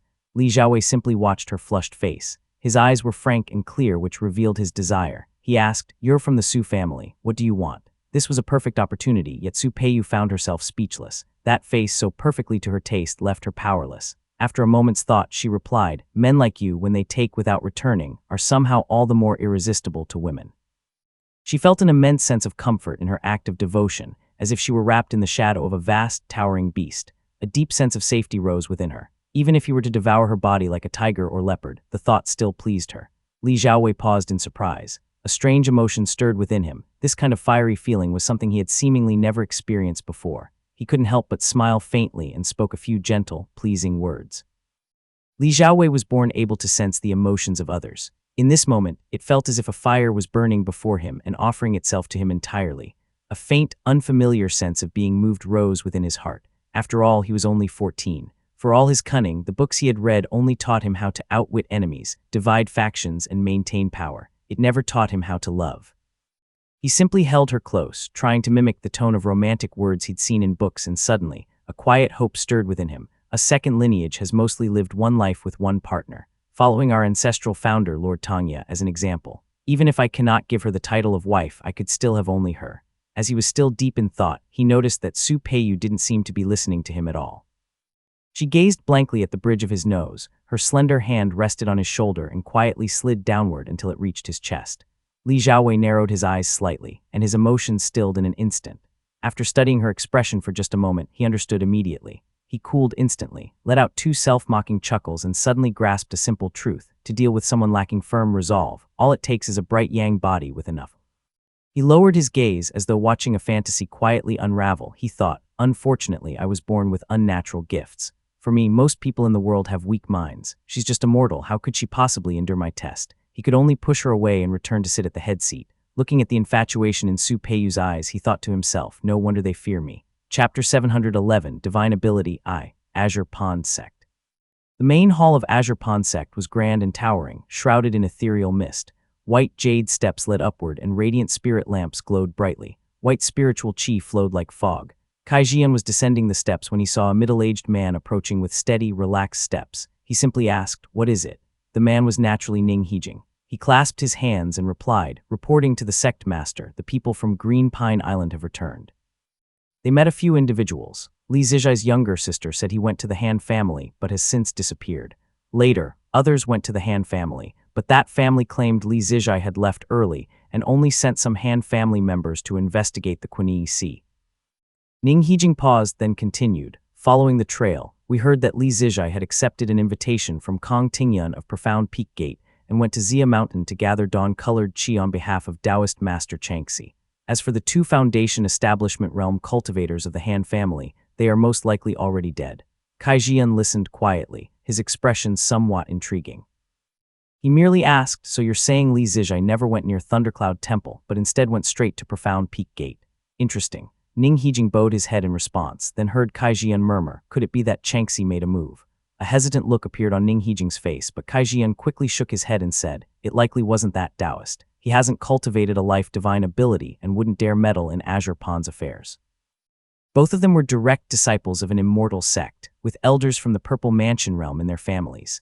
So they were well versed in Purple Mansion divine abilities and the various Purple Mansion realm cultivators of Jiangnan. Though all Purple Mansion realm cultivators forged divine abilities, not all abilities were of the same type. They spanned a wide range which included body divine ability, life divine ability, and eye divine ability. Each possessed its own marvels, but the most crucial was the Life Divine ability. The Life Divine ability was key to how Purple Mansion Realm cultivators touched upon fate. It resembled many techniques of Buddhist cultivators. It could confuse the heart and question the mind, subtly influence the course of events, or discern traces of omens to deduce the truth. Though it was rare for Purple Mansion Realm cultivators to clash outright, except for those few at the peak, it was only those with a Life Divine ability who could truly be considered players in the game. It was a true threshold. Because each sect's Taoist masters wielded different divine abilities, the immortal sects also varied in strength. For example, Purple Smoke Gate had 2 peak Purple Mansion Realm Taoists and was vaguely considered the strongest beneath the top 3 sects. Meanwhile, the weakest, Snowjai Gate, had its Purple Mansion Realm cultivator missing for years, and even its disciples no longer dared show their faces. Several of Azure Pond sect's Purple Mansion Realm cultivators possessed Life Divine abilities. Back then, among the so-called Azure Pond 3 primordials, Yuan Su was the most renowned. He was known not only for his immensely powerful seal, but also for his divine ability, Spring's Echo of the Pristine Water, which was both a body and life divine ability. It was an exceedingly mystical art. As for Taoist Master Changxi, his cultivated divine ability was Fool's Mountain Chase, a rare art-type divine ability that was not suited for offense. In recent years, he'd stagnated due to the lack of techniques and had always been the most unassuming among the 7 sects. Naturally, Kai Jian had no reason to suspect him. After pondering for a moment, Ning Hijing asked, could it be Taoist Master Shooting? At the mention of Xiao Shooting, both of their expressions grew uneasy. Xiao Shooting had not appeared in years, yet he remained a figure that inspired apprehension. This Taoist master had clawed his way into the Purple Mansion realm from narrow odds, struggling with every step. But later, he moved with grace and ease. By now, he had become someone all sides sought to win over. Kai Jian's expression darkened, but he still shook his head and said softly, if Xiao Shooting had made a move, it wouldn't need to be done like this. Besides, he's been in the Northern Sea this whole time, likely with Yuan Ziu over in Kangzhou. There's no way he could be manipulating events in the Eastern Sea from across thousands of miles. Ning Hijing fell silent for several seconds before finally saying, I don't understand how he dared go to the Northern Sea. Kai Jian replied in a low voice, it's the grand occasion of a Purple Mansion Realm cultivator attempting a breakthrough to the Golden Core Realm. Xiao Shooting wouldn't want to miss that. Besides, his cultivation is aligned with pit water, and Kangzhou has the strongest pit water. This is a rare opportunity for him. Ning Hijing parted his lips slightly, his voice barely above a whisper. What you say is true, Sect Master. But Xiao Xinyu's death back then was suspicious. It was likely at the hands of Shangyuan.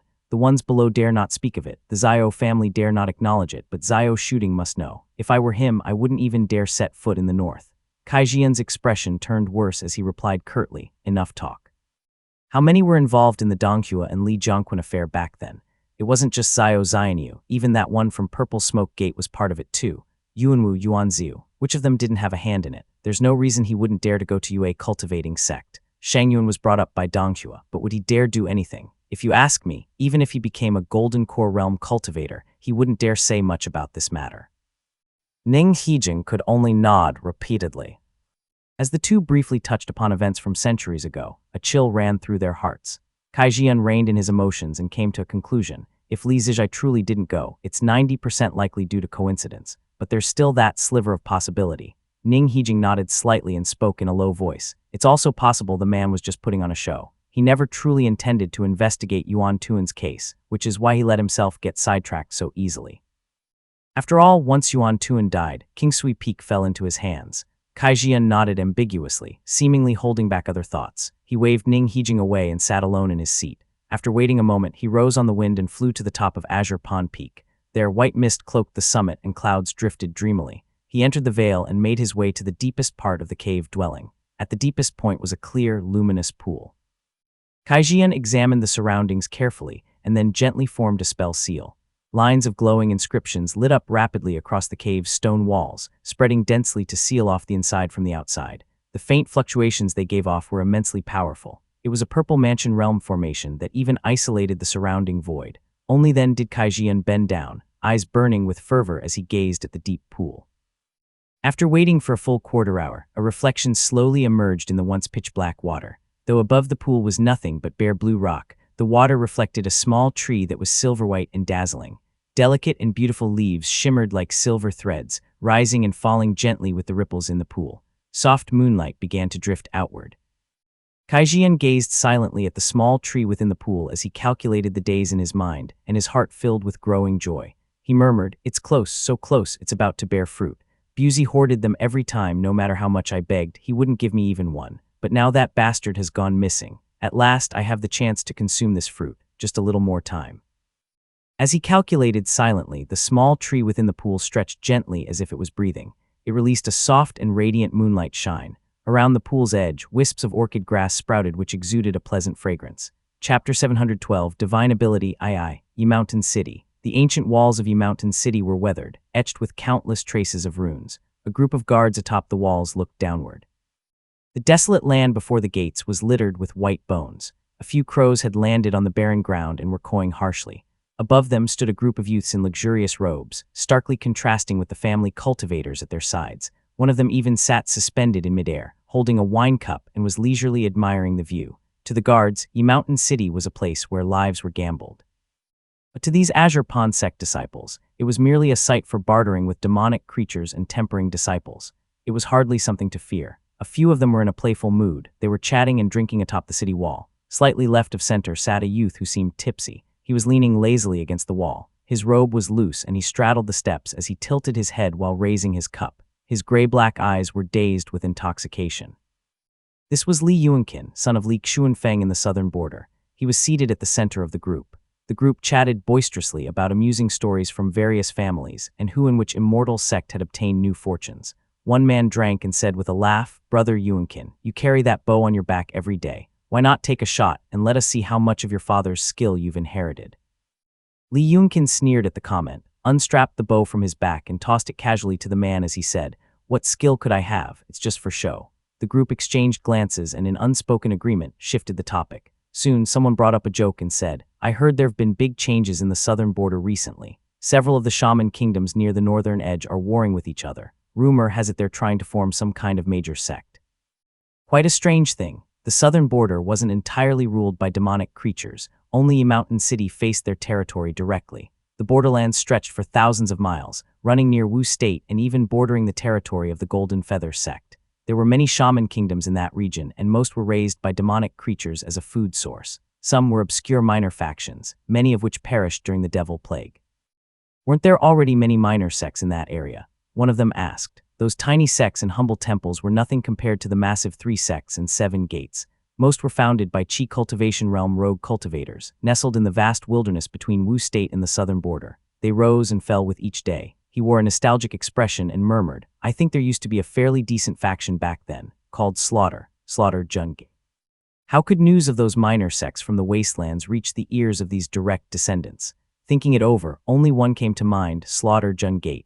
It had once gone unnoticed, but now was known across the world thanks to Tu Longjian. Everyone seemed to understand the implication. They brushed past that side topic and finally someone chuckled and asked, "So I've heard Taoist Master Shangyuan is attempting to break through to the Golden Core realm. Gentlemen, have your families heard any inside news?"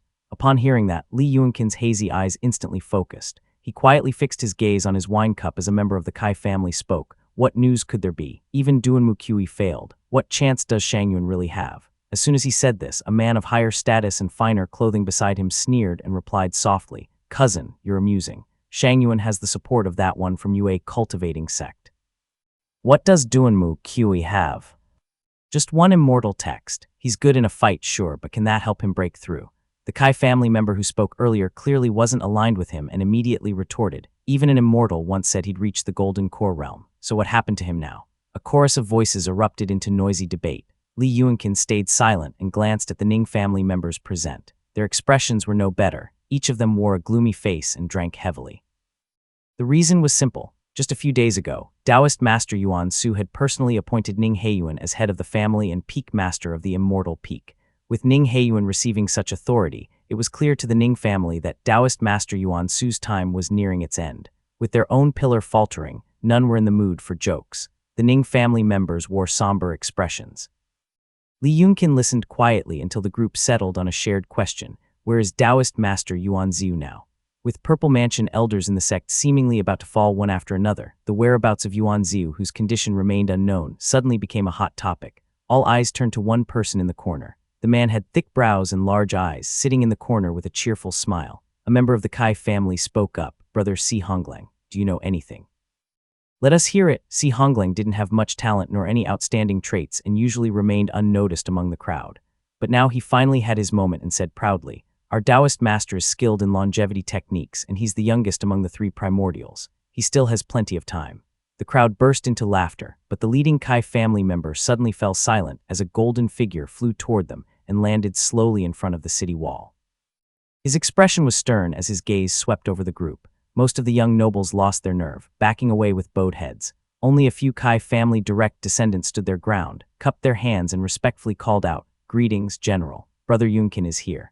Li Xunfeng immediately spotted Li Yunkin where his face was flushed with wine and seated among the crowd.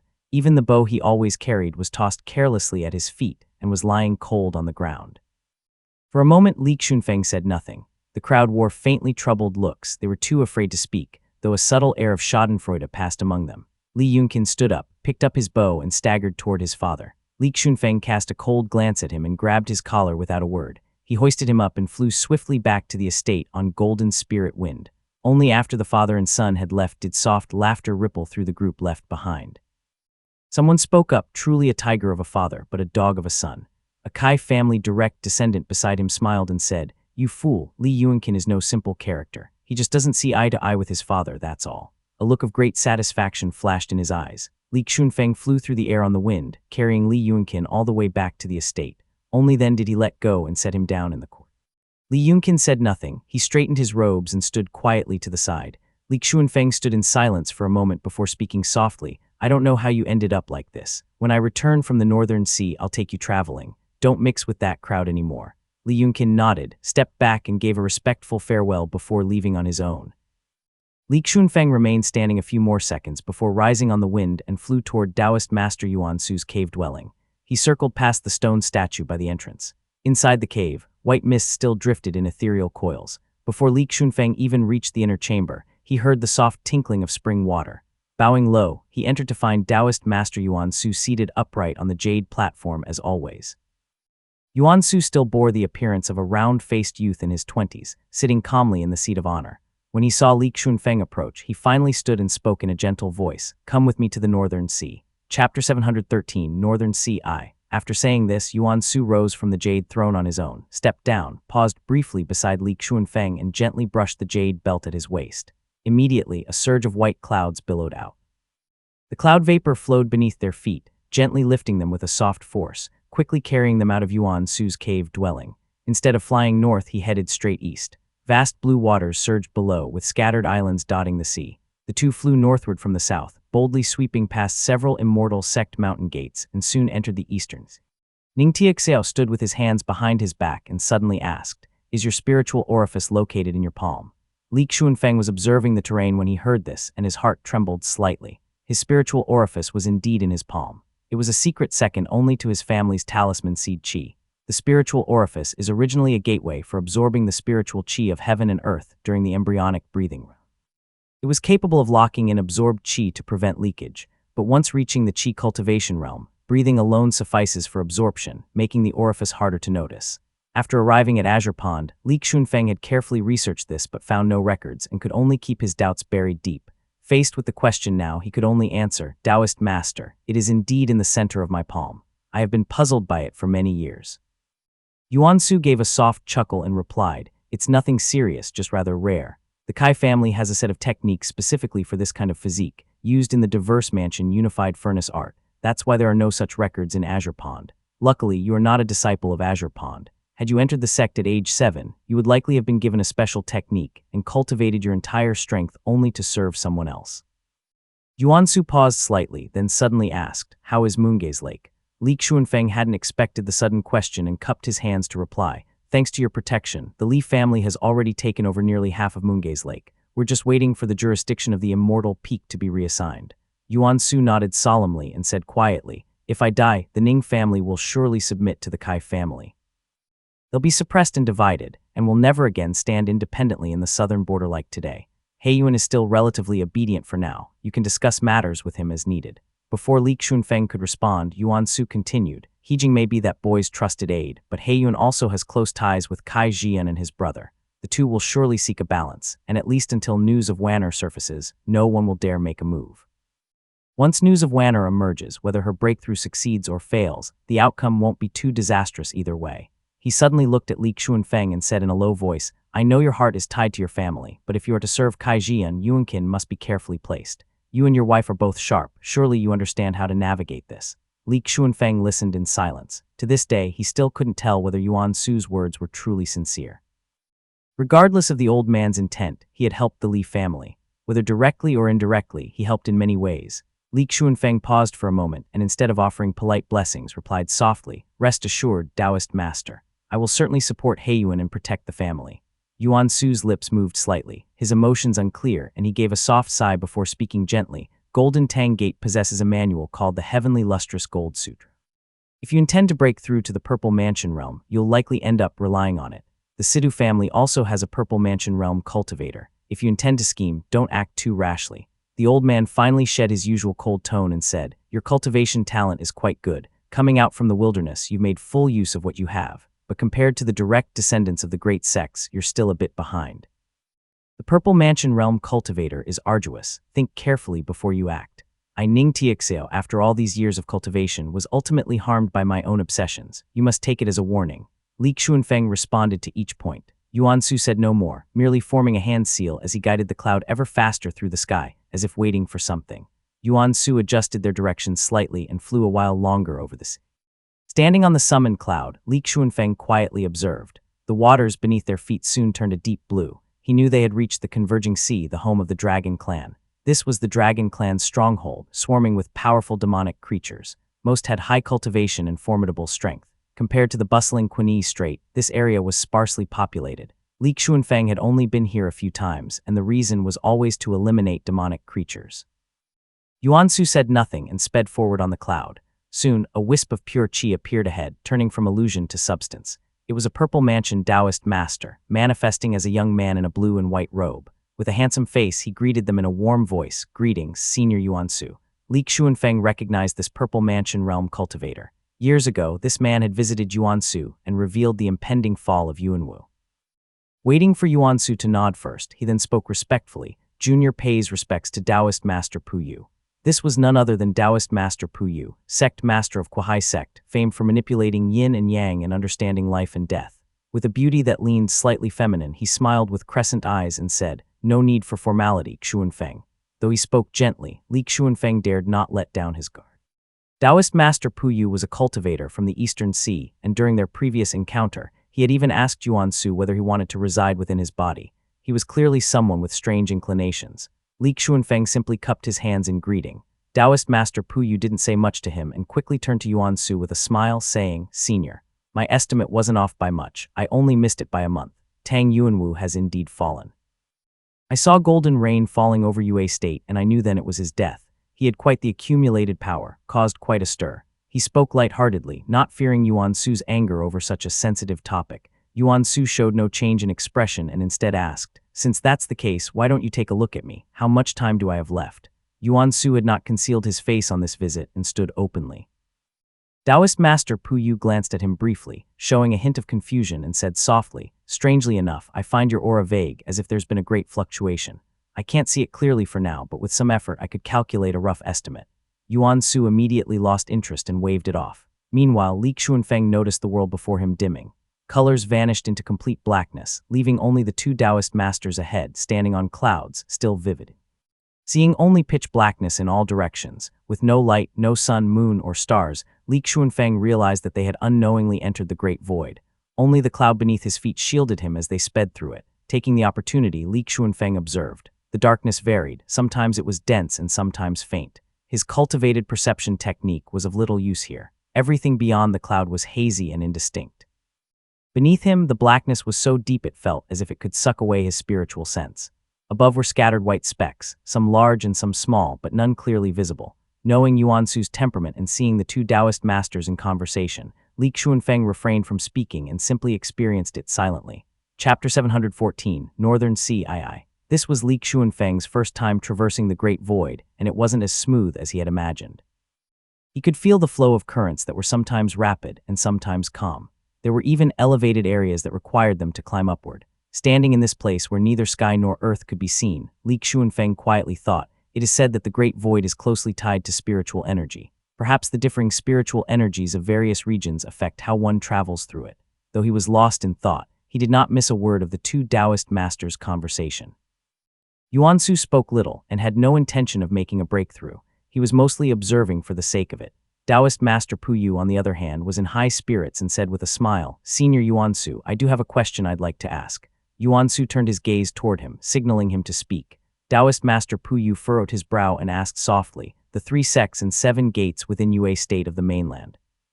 Most of them belong to the Tao lineage of Green Pine Temple, correct?" Yuan Su nodded and said softly, "Correct. Most trace their roots back to the 6 disciples of Changming Hall of Green Pine Temple. Their Tao lineages are all connected, and they generally get along quite well."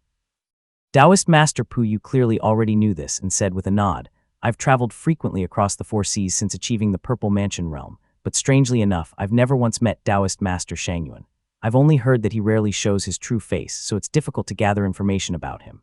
He paused briefly and then asked softly, "If you ask me, the Golden Core realm cultivators of the mainland don't bear any real grudges, some even share friendly ties. If Shangyuan has broken through, so be it. He may not even be aligned with true monarch Taiyu. Why must they block each other like this? The immortal Tao is already in decline. If another cultivator ascends to the Golden Core fruition attainment, it would inspire the whole realm and revive the Tao lineages. With 2 true monarchs guarding the northern front, wouldn't that be a fine thing? Why stir such conflict? Only to let the Dragon Clan and Buddhist cultivators profit." Yuan Su paused slightly. No one in the mainland dared speak such words. He merely replied, "Perhaps not just 2. Taoist Master Pu Yu was puzzled, but Yuan Su sighed lightly and finally replied, "Taoist Master Shangyuan is exceptionally upright, and he cultivates the Jade True Tao lineage, a lineage that once belonged to the Moonlight Origin Mansion. That fruition attainment was once occupied by someone of the Immortal Mansion. The true monarchs are all cautious. They likely suspect that fruition attainment holds hidden dangers. Even ordinary cultivators would fear ascending to such a fruition attainment, let alone someone like Shangyuan with his temperament." Taoist Master Pu Yu fell silent in thought, and Yuan Su continued in a low voice. "When the master left the house, the mischievous children banded together and turned everything upside down. Only the eldest son, who had once been beaten harshly, remained obedient and dared not act. But as time passed, the eldest son reached a bottleneck in cultivation. He began to recall the elders' kindness, hoping to call them back. After playing the obedient child for so many years, he expected a reward, but if the master had perished outside, wouldn't all his efforts become a joke?" Taoist Master Pu Yu listened to these words and remained silent for over 10 seconds, his eyes lowered. After a long pause, he finally spoke softly, "A true monarch already attains longevity. To have that fruition attainment means resisting 100 cycles of reincarnation. For you to say an immortal perished and vanished just like that, I can't bring myself to believe it. Who would dare believe it?" Yuan Su's lips curled into a cold smile and he said, "These past few hundred years, it's always those who believed first who rose first. The 6 disciples of Changming Hall were indeed at their peak, but even among them, the unbelievers still perished. As for people like me who still refuse to believe, we can only slowly die of old age." Taoist Master Pu Yu said nothing, lost in thought. Time flowed swiftly in the Great Void. After some time, he finally spoke gently, "We've arrived at the Northern Sea." The surrounding blackness gradually faded, giving way to streaks of gray and white. Colors returned, and a piercing cold wind rushed toward them, carrying dense flakes of snow. Li Xuanfeng looked up and saw nothing but white in all directions. In the distance stretched endless snowy ice mountains. It was a scene of frozen peaks and snowy clouds. A few white eagles circled above the glaciers as snowflakes drifted down. "This is the Northern Sea," muttered Li Xuanfeng. The icy wind, laced with snow, struck Li Xuanfeng's armor with a crisp clinking sound. He casually used mana to block it as Pu Yu's laughter echoed nearby. "Looks like everyone." Li Xuanfeng looked up and saw multicolored lights appearing in the sky. Those were marks of the identities of Purple Mansion realm cultivators. He slowly lowered his gaze. Beside him, Yuan Su's expression remained mild as he turned and spoke quietly. "These Taoist masters will be discussing important matters within the Great Void. It wouldn't be convenient to bring you along. Ride the wind down below. A local sect will receive you. I'll return in 3 days." Li Xuanfeng nodded in response and rode the golden wind down from the clouds. As expected, he saw a white-robed cultivator approaching with a respectful and courteous expression. The man said, "I am a disciple of the Beihuan sect of the Northern Sea. May I ask the senior to come with me?" Li Xuanfeng nodded and followed. The disciple took one look at Li Xuanfeng, who was clad in weathered golden armor, an astonishingly shaped longbow slung across his back, and those sharp eagle-like eyes. It made him grow inwardly wary. He must be a cultivator who's lingered in Foundation establishment realm for a long time. His body radiates pure qi, not like a devil cultivator. But with that killing aura, he's not someone to provoke lightly. After composing himself slightly, he immediately asked, "May I ask which state and sect the senior hails from? Which purple mansion realm cultivator are you accompanying? I humbly request your name." The man was very respectful. Li Xuanfeng, unsure of the rank of this immortal sect, answered softly, "Azure Pond sect. Li Xuanfeng, I came with Taoist master Yuan Su." "No wonder, so he's from the Qingchai Devil sect," the man murmured inwardly, then led him through the icy peaks. Many figures were already seated cross-legged atop the mountain. Ahead stood a white-robed cultivator, calm in expression, who cupped his hands and said, "Zai Zhancheng of Beihuan. Greetings, fellow Taoist." He was at the late stage of Foundation establishment realm. He was carrying a long spear on his back and appeared quite capable. Li Xuanfeng exchanged a few words with him, stated his identity, then didn't chat further and quietly found a place to sit. No sooner had Li Xuanfeng sat down than someone approached slowly. Frowning, he looked over and saw a man with delicate brows and large eyes, exuding elegance and calm. The man stopped in front of him, adjusted his sleeves, and said warmly, "Greetings, Taoist Xuanfeng." "And you are?" asked Li Xuanfeng, raising an eyebrow slightly. The young man was proper and polite. He smiled gently and said courteously, "I am Dongfeng Heian." Chapter 715, The Jadeborn One Eye. Li Xuanfeng's eyes flickered slightly with the light of his perception technique. He couldn't discern the youth's true form, but upon hearing the surname Dongfeng, he assumed it likely had ties to the Dragon Clan. He nodded and replied, "Fellow Taoist, are you from the Converging Seas Dragon Clan?" Dongfeng Heian wore robes of blue and white, appearing refined with a polite smile as he replied courteously, "Indeed. I was blessed by the Dragon Monarch, born of cloud and vapor, and now serve the dragons of the Eastern Sea. Thus, I was granted the surname Dongfeng." Li Xuanfeng didn't know what this man was up to, so he listened silently as Dongfeng Heian sat across from him and spoke gently. "What a coincidence. While patrolling near the Kunyi Strait, I once saw a young member of your clan flying through the clouds with carefreeness. He accidentally entered Dragon Clan territory, so I took action to escort him out." Zijai. In recent days at the southern border, Li Xuanfeng had only heard that Li Zijai was out on an errand for Profound Peak Gate. He hadn't expected him to have entered Dragon Clan territory. His eyes opened slightly as he replied, "Oh, then it seems the younger one overstepped his bounds." Dongfeng Heian smiled and shook his head, speaking softly, "Yes, that did happen. He was injured by mistake. I'm here to ask how he's recovering." Li Xuanfeng found it a bit unusual and heard Dongfeng Heian continue, "If he's mostly recovered, he's welcome to visit the Convergence. I happen to have a bit of affinity with the Heavenly Glow technique." Li Xuanfeng couldn't tell whether his intentions were good or ill, so he responded noncommittally. Only then did Dongfeng Heian rise, politely cup his hands and vanish into wind and rain. "This one is neither man nor dragon, but a creature born of heaven and earth, a troublesome sort." Li Xuanfeng watched his departing figure in thought, then turned his gaze to the swirling snow outside the cave and pondered, how did Li Zijai end up in Dragon Clan territory? There's something strange about Zijai's situation. I should find a chance to seek him out. Just as he was about to close his eyes and cultivate, someone nearby had been quietly watching for some time. Dressed in flowing white robes, a middle-aged man with a sword at his waist strode over quickly and smiled, "Xuanfeng. Senior is here." Li Xuanfeng looked closely. It was Xiao Yongling of the Xiao family, an old friend of Li Tongya. Dressed in white, Li Xuanfeng immediately rose and said softly, "It has been a long time since I last saw you, senior." Xiao Yongling's expression turned a little somber. He studied Li Xuanfeng for a moment and said softly, "Since that day at the Green Pine Grotto Heaven, I haven't seen you again. Your killing aura has grown much heavier, Xuanfeng." He sat down nearby, accompanied by a young woman in violet robes who smiled sweetly and said gently, "Kong Tingyun of Profound Peak Gate. Greetings, senior." Li Xuanfeng naturally knew of the Profound Peak Gate's ties with his family and had heard the name before. He nodded slightly, and the three of them sat on the snowy peak. Kong Tingyun chuckled and said, "This Beihuan sect is quite amusing." With all these talents of the immortal Tao gathered from around the world, they didn't even bother to set out tables or chairs, but they only opened this little cave and had everyone sit on the ground. Xiao Yongling, who seemed to have been here for a while, stroked his beard and said, "Beihuan sect is of a very old Tao lineage. They still keep many of the old customs. They rarely leave the mountains, and they have only a few dozen disciples." He glanced slightly toward the figure standing on the peak and whispered, "That one is a descendant of a Golden Core Realm cultivator, from the Zai family of the Northern Sea. Not sure which Tao lineage he cultivates, but it's rare to meet a true monarch's bloodline." Out of courtesy, Li Xuanfeng didn't stare and saw nothing unusual about them. Kong Tingyun, however, said with some intrigue, "I've heard that the Zai family are adept in spells. They can manipulate spiritual energy, ride mist and cloud, and are masters of technique. They can even craft talismanic water to heal wounds." The phrase talismanic water seemed to stir some memory in Li Xuanfeng, and he paused slightly. As they chatted on the peak, he looked north and asked softly, among all the immortal families with true monarchs, aside from the Wang and Zai families, how many others remain? Zhao Yongling paused, then replied, in the ancient times there were many, but now those clearly still in existence are likely no more than 5. The Wang and Zai families are the most well-known. He hesitated briefly and then added in a low voice, years ago.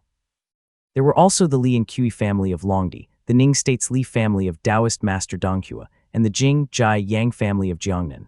Some have declined, some were destroyed, most have fallen silent. The rest, such as the Mount Tan Li family of Wu State, the Chen family of Jiangnan, my own Zhao family, and the Shen family of Jiangbei are a tier below, known but not prominent. Listening at the side, Kong Tingyan noticed Zhao Yongling pause and gently added, if our guess is right, your esteemed family should be a remnant of a northern lineage, formerly nobility of Wei State, and further back, likely descended from the Li family of Longdi. Their reasoning was quite thorough, but Li Xuanfeng couldn't be sure. Others might not know, but his family were originally farmers. His ancestor Li Mushin and all who came before were mere mortals, wanderers who had drifted here. When the rise of Lijiang began, several brothers all possessed spiritual orifices, but these were granted through talismans. The outstanding talents of the later generations were likewise due to the presence of talismanic seeds and the support of immortal arts. Without these, their cultivation would have been as slow as that of ordinary people. They were by no means descendants of immortal families. Although Yuan Su calculated that his bloodline was from Wei State, Li Xuanfeng felt that, at best, it might be from a collateral branch of a collateral branch. The Wei State Li family had ruled for 1,000 years, expanding from a few counties to dominate the north. No one could say how many descendants they'd produced. Only Li Xiaowei stirred a hint of suspicion in Li Xuanfeng's mind. Something about him felt strange. If that's truly the case, why is there not a single word of it? How could the line fall to generations of mere mortals? He dared not think further. These thoughts filled his mind in just a couple of seconds. He couldn't bring himself to acknowledge it and simply muttered, just rumors and hearsay. If our family were truly descendants of Wei State, how could we have fallen to such a state? Kong Tingyan misunderstood his meaning. She exchanged a glance with Zhao Yongling. They both seemed to understand something deeper, she said. Though so many years have passed, plenty of old enemies remain. The name of the Wei State Li family may be glorious, but it brings plenty of trouble too. That said, Kong Tingyan couldn't help but feel some envy. As long as the Li family grew strong enough, the legacy of the Wei State Li family would still be there, possibly traceable to ancient times. It wasn't just a name, it was something that flowed in the blood. Her own Kong family had produced only one Taoist master, and that was Taoist master Changxi. Further up the lineage were merely rogue cultivators of the Yue State. They were ancestors who had once been mere county magistrates under the shadow of the powerful Yuan family. Zhao Yongling watched the two as their expressions shifted, forming a few guesses. He gently advised, rise and fall are part of the world, they are often unexpected, don't overthink it. Back then, everyone thought the Yuan family was untouchable. Who would have imagined today? Or that from a tiny village, a Li family would emerge with 4 generations and 8 foundation establishment realm cultivators. Even Purple Mansion realm cultivators can't fully divine such a thing. Li Xuanfeng nodded slightly, and Kong Tingyan responded with a bright smile, secretly amused. Didn't your man on Creek already divine that? Leaving everyone stunned. The three soon fell into silence, each adjusting their breath in quiet meditation. Chapter 716, The Jadeborn 1 II. Time passed swiftly as the Foundation Establishment Realm cultivators cultivated beneath alternating light and shadow. Nearly half a month passed, and still there was no sign of Yuan Su. The 3 days he had promised stretched longer and longer. Not until the 23rd day did multicolored lights finally appear again, streaked with the blackness of the great void. From the sky descended an old man carrying a fishing rod on his shoulder. Beside him stood a middle-aged man with a stern demeanor and a thumb-sized glowing jade embedded in his chest. Greetings to the 2 Taoist masters. Li Xuanfeng had met Zhao Shooting before. Back then he was just a lowly Qi cultivation realm disciple, while Zhao Shooting had likely pretended to be Foundation Establishment realm, collecting offerings atop the peak. His appearance hadn't changed much, though now he seemed even more transcendent. As for the other man, Li Xuanfeng could only guess, but he was likely the famed Taoist master Changxi. His appearance was somewhat different than expected. Zhao Yongling and Kong Tingyan both took their leave and flew off into the clouds. Li Xuanfeng gave a respectful salute. Both Zhao Shooting and Taoist master Changxi seemed rather cordial. Li Xuanfeng thought Zhao Shooting hadn't changed much from before, but Zhao Shooting looked at him with completely different eyes. The once innocent boy Li Xuanfeng had grown into a hardened and unyielding veteran. Zhao Shooting nodded and said in his hoarse voice, "Xuanfeng, wait here a moment." The 4 vanished swiftly. Li Xunfeng turned to look. Snowflakes drifted across the peak, and only Zai Jiancheng remained. His hands were forming seals, and he was seated cross-legged in meditation. In one shadowy corner, a dark figure sat quietly in the snow. Li Xunfeng looked closer. The man's face was pale and grim, his robes a mix of gold and black. It was an all-too-familiar attire. This man was indeed from Golden Tang Gate. Li Xunfeng didn't recognize him by face, but the robes were unmistakable. After all, he had once slain the Golden Tang Gate's young master ruthlessly, with blade after blade. There was no way he'd mistake their emblem. Seeing this scene, realization struck him instantly. So the Sidu family's Purple Mansion Realm cultivator, who'd been hiding for so long, was still caught by Yuan Su in the end. He sat cross-legged for another 3 days. At last, Yuan Su emerged from the void, his face slightly pale, halting midair.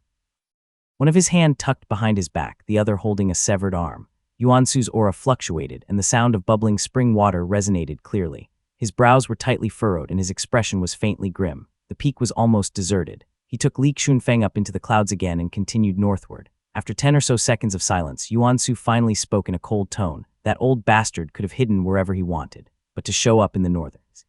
I'll let him off with just one arm as a lesson. Hearing this, Li Xunfeng understood why the Sidu family's Purple Mansion realm had gone missing all these years. They were waiting for Yuan Su's lifespan to run out, trying to drag him down with them. Yuan Su's strength is indeed impressive. The Sidu family had no choice but to run for their lives, thought Li Xunfeng. The severed arm was sealed with mana, yet it still trembled faintly. Yuan Su raised it and said in a low voice, "Sidu Hu, listen well. If you've got the guts, stay in the Southern Sea forever. Pu Yu and Yumming are looking for you too. Don't get careless and come crawling back." After saying this, he broke off one of the fingers and tossed it into the sea, letting it find Sidu Hu on its own. Only then did he stow away the arm. The sky above had already filled with starlight. Without another word, he continued flying upward with Li Xunfeng. The north wind grew increasingly fierce. It was strong enough to knock ordinary Foundation Establishment Realm cultivators out of the sky. The mountains below, streaked with black and white, looked solemn and austere. They finally reached the highest ice plain. At its center was a small lake. Several Purple Mansion Realm cultivators stood silently on the clouds. Upon the icy platform in the lake sat a lone figure in quiet meditation, a wooden sword hanging at the figure's waist. Standing on the cloud, Li Xunfeng felt the fierce, biting wind halted just beyond the cloud barrier. After a few seconds, he suddenly heard a faint rustling, a soft, fragmentary clattering sound. Because Yuan Su's cloud aura blocked his spiritual sense, he couldn't probe outward. He could only look around and notice that amidst the falling snow were countless tiny white fragments, each one striking the ground with a faint cracking sound. Yuan Su, now much calmer, reached out his hand and caught a handful of snowflakes. With a gentle shake, he revealed specks of fine, white jade dust among them. It's begun. Li Xunfeng understood immediately. Sure enough, atop the platform, Shang Yuan opened his eyes, scanned the surroundings one by one, and spoke, "I am Shang Yuan. Today I attempt to break through to the Golden Core. In accordance with the pact among the immortal cultivators of the 4 nations and seas, I've invited you all to witness. Observe closely, there may be benefits to gain." He spoke calmly. In contrast to the trembling silence when Dunmu Kui spoke, or the mockery when facing Kai Wei, the assembled cultivators all nodded in return. Even those Purple Mansion Realm cultivators who disliked his temperament now reluctantly returned the greeting. Mist still shrouded Shang Yuan's face, his wooden sword swaying at his side. He looked off into the distance as 2 faint figures slowly appeared. Smiling faintly, he clasped his hands and said, "Fellow Taoists, one moment." The 2 blurry figures had seemingly been waiting for a long time and dared not delay. One of them with a sharp voice quickly said, "No need for such formality. If your breakthrough succeeds, we hope you'll remember to guide us in turn." Shang Yuan let out a brief laugh and began to rise into the air. No spell was cast. He merely pressed his hand lightly upon the sword at his waist. In that instant, countless spiritual swords among the gathered cultivators began to tremble violently. Some slipped from their owner's control, ringing out in unison with the urge to draw themselves. It was an awe-inspiring sight. All the cultivators in the sky had been watching his every. Almost simultaneously, the majority of the Purple Mansion Realm cultivators stepped back cautiously and assumed defensive postures. Only a few, Yuan Su among them, stood unmoved. Li Xunfeng looked up and saw a mocking smile on Yuan Su's face, as if this display was very much to his taste. He stood with arms crossed, perfectly relaxed. Under the veil of mist, a trace of amusement played across Shang Yuan's face. He released his grip on the sword, and the others found themselves left standing awkwardly midair. They were embarrassed in front of their juniors, yet none dared to speak. At most, their faces darkened slightly, though most didn't even dare show that much. Shang Yuan paid them no mind. He gently exhaled a breath of white mist. The mist rose and twisted in the air, forming strange and marvelous visions. White-robed men, jade cliffs, cascading silks like waterfalls, and even a great white jade disk rose into the sky. Billows of white mist surged and spread. Within the clouds, endless scenes manifested. Beneath the glow of the jade disk, zithers and flutes played. White-robed men wielded spears and swords in dance. Strange beasts ran across crescent moons, and waterfall-like silk unfurled in the sky, flowing all the way down into the lake. Amidst the many celestial visions, steps of white jade appeared beneath Taoist Master Shangyuan's feet. Clad in his immortal blade, he ascended them with ease and composure. With each step, surging waves of white mist erupted. The wooden sword at his waist began to glow with its grain turning to luminous jade. Shangyuan said softly, "The Jade-born one." As the words left his lips, a radiant, elegant white feathered robe formed over him. Long strands of mist trailed from his sleeves like silk. Normally dressed simply, Shangyuan now looked like a being from the heavens. Li Xuanfeng found it oddly familiar. He had read the aged courtly path scripture, and this feathered robe matched the descriptions there, although it was far more mystical than he'd ever imagined. He thought to himself, this must be the Jade Court general form, perhaps a higher version of the immortal text or the ancient name of the immortal foundation. Chapter 717, Jade True Unified Void I. Taoist Master Shangyuan ascended the long staircase of clouds with unhurried steps. With each footfall, celestial music rang out and conch shells echoed loudly. The cloud mist on both sides transformed into immortals, boys and girls. They carried baskets of flowers, scattering white jade petals like snow, trailing mist as they gently descended to the earth. Each illusory maiden bore a unique grace that was exquisitely lifelike. Their garments were perfectly coordinated, as if they were living beings. One or two even looked up with curiosity, gazing toward the gathered purple mansion realm cultivators above. The white mist spread farther and wider in the sky. Pavilions and towers emerged within it, encircling Taoist Master Shangyuan. Nearby, a few purple mansion realm cultivators watched with puzzled expressions and whispered quietly, "And what is this?" No sign of water, fire, or the five elements, no convergence of qi, just white mist. Who breaks through like this? They say it's the path of illusion and reality. While the two whispered to each other, Yuan Su beside Li Xuanfeng also frowned. His expression grew wary, eyes narrowing as he stared into the mist. White jade petals drifted past and released faint mist as they fell into the lake below. Taoist Master Yuan Su paused for a moment and murmured, "It truly is the Jade True Unified Void. I can't believe Taiyu possessed such an immortal technique." Expressions among the crowd shifted subtly, yet Shangyuan continued his steady ascent into the clouds. As he climbed higher, the surroundings churned violently. The white mist that was bright and dim surged toward him from every direction. Taoist Master Shangyuan spoke softly, "Green Jade Cliff." The moment he spoke, the wind and snow of the world suddenly stopped. In the northern sea, where snowstorms had raged for 1,000 years, all fell silent for several seconds. Then, from the endless range of snowy peaks, large and small white pearls began to fall with a clatter, striking the earth in a downpour. These white beads rolled and bounced with crisp sounds. Some broke thin layers of ice and sank into the lake. Others rolled down the mountain slopes with a rushing clatter, and still others piled up in hollowed-out places. The snow beneath his feet shifted from pure white to a soft blend of white and pale green, glowing faintly beneath the moonlight. Shangyuan exhaled slightly and intoned, patterned brocade. In an instant, the falling beads transformed. The beads stretched and twisted into countless threads of white brocade that were dense and delicate. They drifted like cotton, blanketing the sky and blinding the view. Even a distance of 1.5 meters became a vague, misty white. The Dao lineage of the Jiang family, Fei Wangbai's Dao Foundation. Li Xuanfeng pushed his perception technique to the absolute limit, barely managing to make out a vague silhouette. Behind Shangyuan, a long robe had taken form, its silver-white patterns fluttering softly in the wind. A gentle voice reached his ears. Shangyuan's tone was light and contented, as if everything was unfolding with effortless ease. White jade disc. Li Xuanfeng had heard of this Dao Foundation before. Yu Yuxi in his day had cultivated it, but it required supreme yin moonlight and Gao white jade essence, and the tradition had long been lost. As expected, it belonged to the Jade True Dao.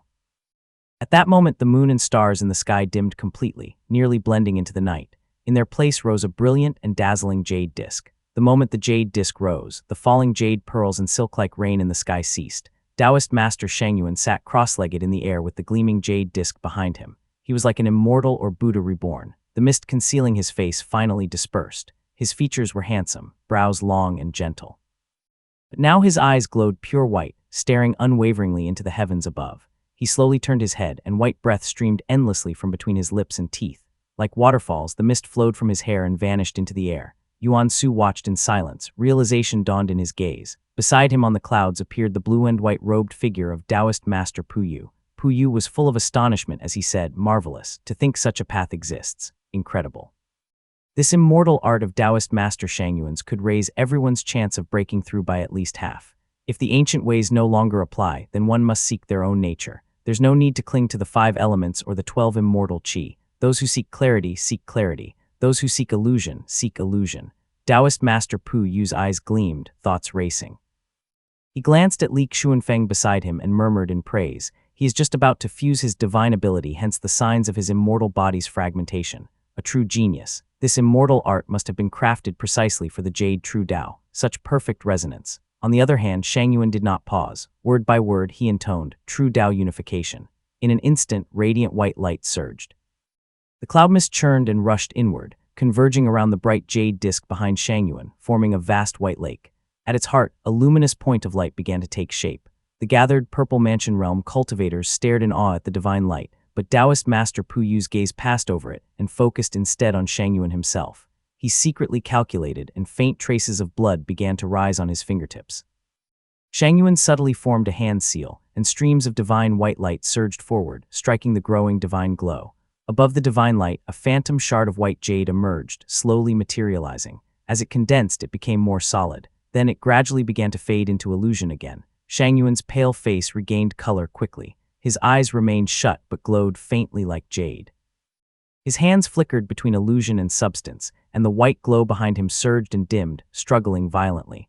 Jade rain began to fall once more from the sky. The Purple Mansion Realm cultivators fell into silence. Some watched in envy, others in jealousy, and still others in deep unease. They were staring intently at Shangyuan. Li Xuanfeng turned slightly. Yuan Su's expression was filled with awe and envy as he remained stunned for over 10 seconds, speechless.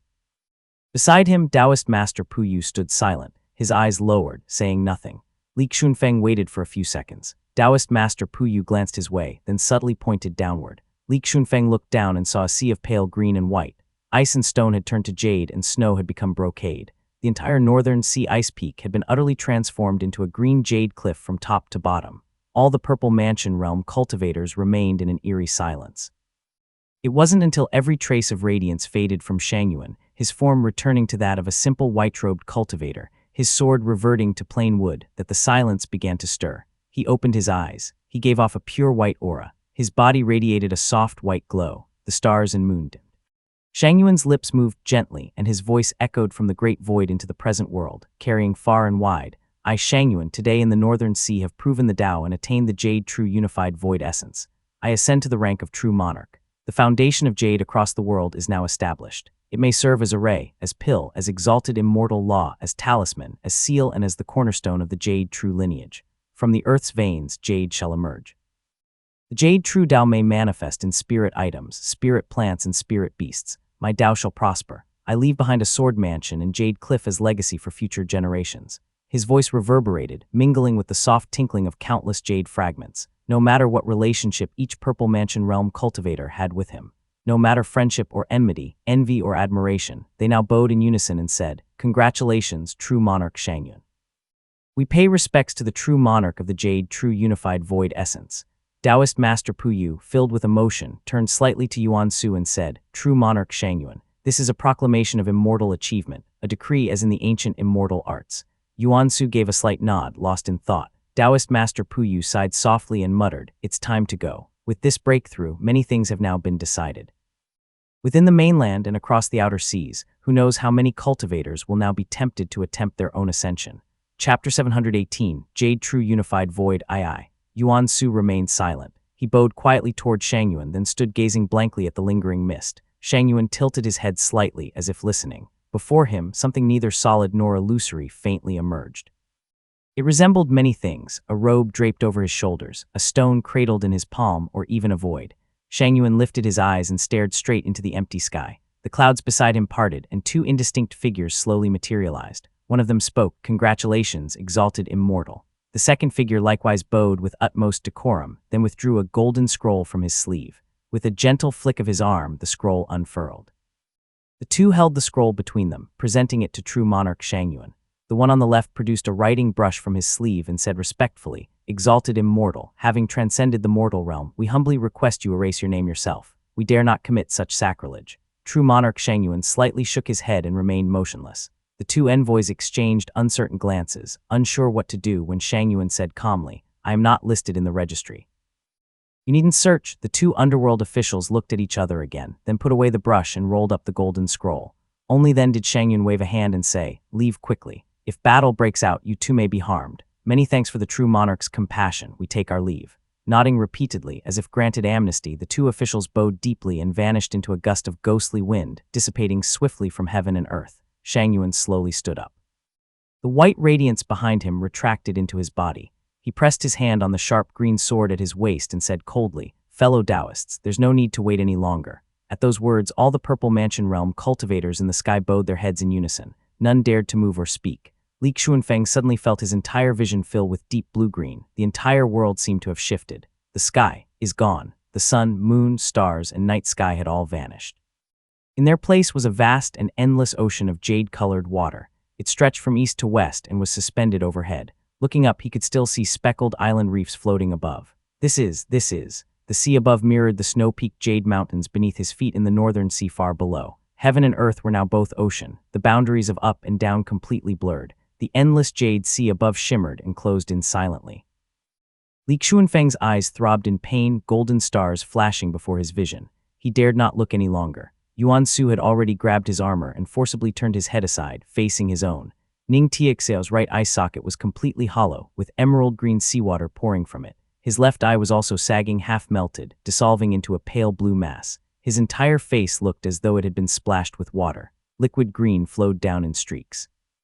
Li Xuanfeng's vision went dark. He barely saw a blazing comet-like star fall into the ocean and then something massive, vast beyond comprehension like a titanic body, slithering from the sea above to the depths below. Its inky black scales shimmered as it moved. There was only silence in his ears. He heard nothing. The world seemed frozen in time. It was utterly still. And before him, Ning Tianxiao's lips moved slowly, saying, "Pristine water. Eastern Sea, Xia Mountain." Xia Mountain, a sea mountain north of the converging sea. It served as a resting point for the heavenly glow of the Eastern Sea. Those that rose from the northwest or northeast would always pause here before continuing along the celestial firmament. Sometimes this pause lasted just a few seconds, but other times it continued for several hours. The glow from the northwest usually flowed toward Quin'e, while that from the northeast drifted back to the great western plains of Wu State. Being in the converging sea, this was naturally Dragon Clan territory. For ordinary Foundation Establishment realm cultivators, coming here was certain death. But Purple Mansion realm cultivators were welcome to gather glow, and the dragons would treat them with great hospitality. As the heavenly glow rose, a young man flew in atop it. He was refined and dignified, with sharp brows and bright eyes. In his hand, he carried a gourd. He landed lightly on the peak and checked the time with a frown of puzzlement. At that moment, a woman flew in on the wind, cradling a swirl of multicolored radiance in her hands. Her arched brows curved gently as she asked, "My husband, what's wrong?" These were, of course, the couple Li Zijai and Yang Xiaor. Li Zijai was recovering and harvesting glow here, and Yang Xiaor had come across the entire Eastern Sea to find him. She had only arrived the night before, with the help of escorts from the Yang family. Without them, the journey would have been extremely perilous. Li Zijai was currently observing the glow. On paper, he was collecting it for Taoist Master Changxi, and he intended to perform this duty properly. After some mental calculation, he muttered, "How strange, something must have happened in the Northern Sea. Not a single streak of heavenly glow has passed through. Could it be that a Purple Mansion realm cultivator fell, disrupting the heavens?" He calculated a little further and said, "And yet there's no celestial anomaly in the northwest. How can no heavenly glow pass through?" Yang Xiaor understood at once and said softly, "Husband, you've been secluded here. You may not know, but in recent days, Taoist Master Shang Yuan was to undergo his breakthrough in the Northern Sea. It must have been him, unintentionally halting the heaven." Li Zijai's brow furrowed with worry, but since no glow was coming, he had time. He took Yang Xiaor with him and flew down to their cave residence. This dwelling, prepared by the Dragon Clan, was spacious. He shut the stone door tightly and asked quietly, "You came so suddenly yesterday, I didn't have time to ask. This place is secure. We finally have a moment." Li Zijai reached into his storage pouch and retrieved the feather. It was tattered and torn, with a deep blue palm print scorched into the back. Yang Xiaor's expression turned panicked at the sight. She cried, "What happened to it?" Having missed her husband dearly after hearing he was at Xia Mountain, Yang Xiaor had rushed over on the wind. She'd been puzzled when she saw he hadn't worn the feathered robe she gave him, but now, upon seeing it, her heart filled with dread. "What happened?" she asked. Li Zijai explained the situation in general terms, then asked softly, "This feathered robe of yours, it's only at Qi cultivation realm, yet it held a golden light as a final defense. Hearing that, Yang Xiao first carefully made sure his injuries were no longer serious. Only then did she purse her lips and huff, "Oh, that's all." She chuckled and said, "I had 2 feathered robes, one from the main Yang family line, the other part of my dowry. I was worried with you running around outside and so many enemies watching, so I made sure to prepare for that." Li Zijai, quick-witted as always, immediately understood. He said gently, "So you swapped the robes?" "Of course I did. I'm not out there fighting for my life. No one would dare lay a hand on me anyway." Yang Xiao gave a light, proud smile and said, "So the one you were wearing is the Yang family heirloom robe, and the one I'm wearing now is the one from my dowry." Chapter 719. When heaven leaks, the sea rises. Li Zijai was suddenly moved. He opened his mouth slightly, then simply pulled her into his arms and spoke gently. "Xiao, if it weren't for you, I would have perished in that sea long ago." His gentle words made Yang Xiao smile sweetly. She wrapped her slender hands around his neck, nestled into his embrace, and whispered softly, "Don't say that. Please don't blame us for not sending word to warn you." After all, those at the Purple Mansion realm had just suffered a loss, and several brothers were reassigned. Li Zijai shook his head and hurriedly instructed, "This matter is most likely the doing of the Kai family. It must not be revealed. Act as if it never happened. I only used an excuse to come to the Xia mountain." He explained the events in detail, leaving out what was in his kihai. Yang Xiao, clever as she was, understood and said with a nod, "All right, I understand." As the two spoke in detail for a while, they suddenly felt the mountains beneath their feet begin to tremble. White mist rose into the sky, blanketing the clouds and transforming into various illusions. White petals, trailing smoke, drifted down, making the sound of jade pearls colliding. A cold and calm voice echoed, as if emerging from the void. It was neither loud nor soft, just perfectly clear beside the ear. "I am Shangyuan. Today in the Northern Sea, I have attained the Tao and achieved the Jade True Unified Void Essence, ascending to the rank of True Monarch." Though the voice was not forceful, it made both of them rise with shock on their faces. The couple exchanged glances and quickly bowed. "Congratulations to True Monarch Shangyuan, the Jade True Unified Void Essence True Monarch." As the two offered congratulations from afar, a scene of bowed figures offering blessings spread across heaven and earth.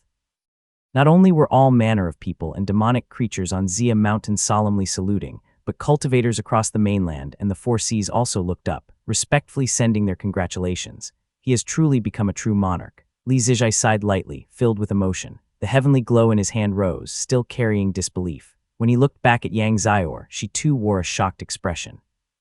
Over the years, many true cultivators had attempted to break through to the Golden Core realm. Kai Wei and Duan Mukui of Yue State were prime examples. Even in Wu State and the Outer Seas, both humans and demonic creatures had tried, but none had succeeded. Even Dongfang Yu, a descendant of the Dragon Monarch, with terrifyingly deep reserves, failed in his breakthrough and burst into black clouds.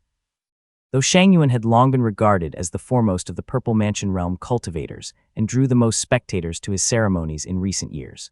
So many before him had held that same title, yet he alone truly broke through in the end, which was still astonishing. Li Zijai, a disciple of Azure Ponsec's immortal peak, now on the verge of becoming its peak master, had some understanding of the Purple Mansion realm and the Golden Core. The Golden Core Tao refined the metallic essence, and those who gained fruition attainment were remarkable beings. Writing carelessly about them could have offended a true monarch, so there were no detailed records within the sect. Most knowledge was hearsay. Once one achieved the Golden Core realm, the metallic essence would remain in the world, and the physical body would last 1,000 years. The spirit would persist through reincarnation and be nearly indestructible. Each Golden Core corresponded to a fruition attainment of heaven and earth, and occupying that position granted powers akin to immortals. In his heart he thought silently, "I've heard that the Jade True fruition attainment has long been vacant. Doesn't this mean that true monarch Shangyuan, having broken through, can now ascend to that position and become the master of Jade True? Taoist master Shangyuan has always hated evil with a burning passion. How could the northern Buddhist cultivators tolerate him? Of the 7 Taos, wrath has already fallen, and at least 3 of the remaining 6 Taos harbor deep hatred for him." Li Zijai looked northward and saw a bright, dazzling comet falling from the sky. It streaked along the heavens toward the north and plunged into the northern sea. As soon as the comet fell, the Tabai star began to flicker. It looked like an eye that was blinking rapidly. Emerald light streamed across the sky. It was intense and turbulent. Li Zijai's eyes grew blurry, as if he were in a half-dream, unable to tell what exactly he was seeing, until the talisman seed in his kihai flickered, sending a wave of clarity into his mind. Only then did he gradually come back to his senses. A Golden Core battle spell. With the aid of this clarity, he could faintly make out the distant scene. After a few breaths, the stars in the sky reversed their motion, and another star lit up blindingly, blooming with red-tinged white light. Li Zijai studied it closely as he had never seen this star before. Looking at its sector of the sky, he saw 3 subsidiary stars trailing behind it, though only one was lit. One of the 3. Thanks to the talisman seed within him, he was not overwhelmed by the distant might. He quickly took mental notes and saw a massive figure flicker into view in the distance. It appeared to have 6 arms and was holding a lotus-shaped Dharma artifact. Could it be a Buddhist cultivator? But the figure only flashed for an instant, then emerald light flared, the comet fell and the red-white star blazed. The brown light streamed, the 6-armed figure instantly deflated and exploded into a sky full of golden essence. The comet's light was extremely intense, as if in a furious rage, it even wiped clean all the scattered golden essence in the sky. Lights twisted and tangled, shaking the very mountain beneath their feet. Seeing this, even with the clarity preserving his awareness, Li Zijai's eyes stung with tears. He feared that looking any further would damage his perception technique and he had to lower his gaze. He wiped his tears and took a brief rest, but the sky dimmed. In the north, a pitch-black hue appeared, and meteors streaked across the heavens, trailing flames as they shot southward. Beside him, Yang Xior tugged at him with some concern. Suddenly, they heard the sea roar. The waves parted sharply, and from within rose a massive creature, a white-gray scaled beast. The beast had 4 strong limbs, each stepping on a cloud. Its waist and belly were long, and its tail was covered in densely packed scales the size of tabletops. It sped through the mist, letting out a long, echoing howl. Li Zijai quickly bowed his head and said quietly, "Greetings, great demonic beast." The scaled beast circled in the air, gazed carefully toward the north, then rode the clouds swiftly in that direction. Li Zijai looked north with concern. Beside him, Yang Xior watched the great demonic beast of the Purple Mansion realm depart and said softly, "Husband, something major is happening. I fear the true monarch Shangyuan has started fighting the Buddhist sects." Li Zijai had already expected this after what he saw, but could not explain much to his wife. He merely shook his head in silence and watched as the meteors rained down, falling across the mainland and the 4 seas. He stepped forward hesitantly. The couple rode the wind down from Xia Mountain, approaching the water's surface, which reflected countless rays of heavenly glow. Li Zijai wore a solemn expression, while Yang Xior looked startled. Chapter 720. When heaven leaks, the sea rises. Xia Mountain was a columnar peak rising from the seabed, with smooth and delicate cliffs covered in iridescent layers of heavenly glow. It was exceptionally beautiful. She flew all the way to the point where the mountain met the sea and saw a swiftly descending waterline along the cliff face. In a serious tone, she said, "Husband, the waters of the eastern sea are receding." Indeed, the highest tide mark on the cliff wall and the current waterline differed by an inch. Li Zijai examined it closely and said with a grave expression, "No wonder the great demonic beast was alarmed. The converging sea is the most stable region of the eastern sea, and Xia Mountain is a wonder of heaven and earth. Under normal conditions, the sea level never fluctuates more than a finger's breadth. If even the converging sea is like this, one can imagine the state of the other seas." Yang Xior pressed her lips together and asked, "Then what should we do now?" "Xia Mountain is the safest place," said Li Zijai. Then he flew back to the mountain with her, worrying in his heart, "I wonder how things are back home." Coincidentally, Yang Xior beside him also looked concerned. She thought the ancestor broke through to the Purple Mansion realm, yet just so happened to encounter such heavenly changes. Who knows if it affected him? Northern Sea. When Li Xuanfeng woke, the sky was dim. He opened his eyes and looked toward the horizon where the stars and moon still hung properly in the sky. The once blue heavenly sea had vanished, and the comet was nowhere to be seen. Everything that had manifested faded into nothingness, leaving only the distant north where dark shadows of various sizes lingered between the stars. The moonlight and starlight had both dimmed. Li Xuanfeng slowly raised his arm. Most of his golden armor had turned a brilliant white, glowing intensely. The iron hooks that once connected the armor plates had all solidified, rendering most of his body immobile. He struggled twice and sat up. A quiet voice drifted from beside him. The Golden Supreme Origin Green Core True Monarch of the Golden Feather Sect made a move. "Your cultivation and armor were affected. The armor, originally made of Blackhook Profound Gold, has mostly transformed into Whiteboar Origin Gold. It needs to be reforged. It's Yuan Su." Li Xuanfeng recognized the voice and turned his head in response. Yuan Su was quietly sitting beside him. The earlier image of a face streaming with blue tears seemed like an illusion. He now looked clean and calm, his round face relaxed. Yuan Su noticed his expression and said with a smile, "Just now when the true monarch struck suddenly, I lost control of my emotions for a moment. I felt a flash of hatred and was nearly consumed by the backlash of the metallic essence. I almost turned into cave spring water." Though Yuan Su said this lightly, given that he had reached the end of his lifespan, he clearly didn't care much for his own life. Li Xuanfeng responded with lowered eyes and noticed that the reef beneath Yuan Su's white robe had turned jade green. Li Xuanfeng responded respectfully and asked softly, "May I ask, Taoist Master, have the true monarchs decided the outcome yet?" "Not yet. Yuan Su propped his chin with one hand and said softly, "How could it be settled so quickly?"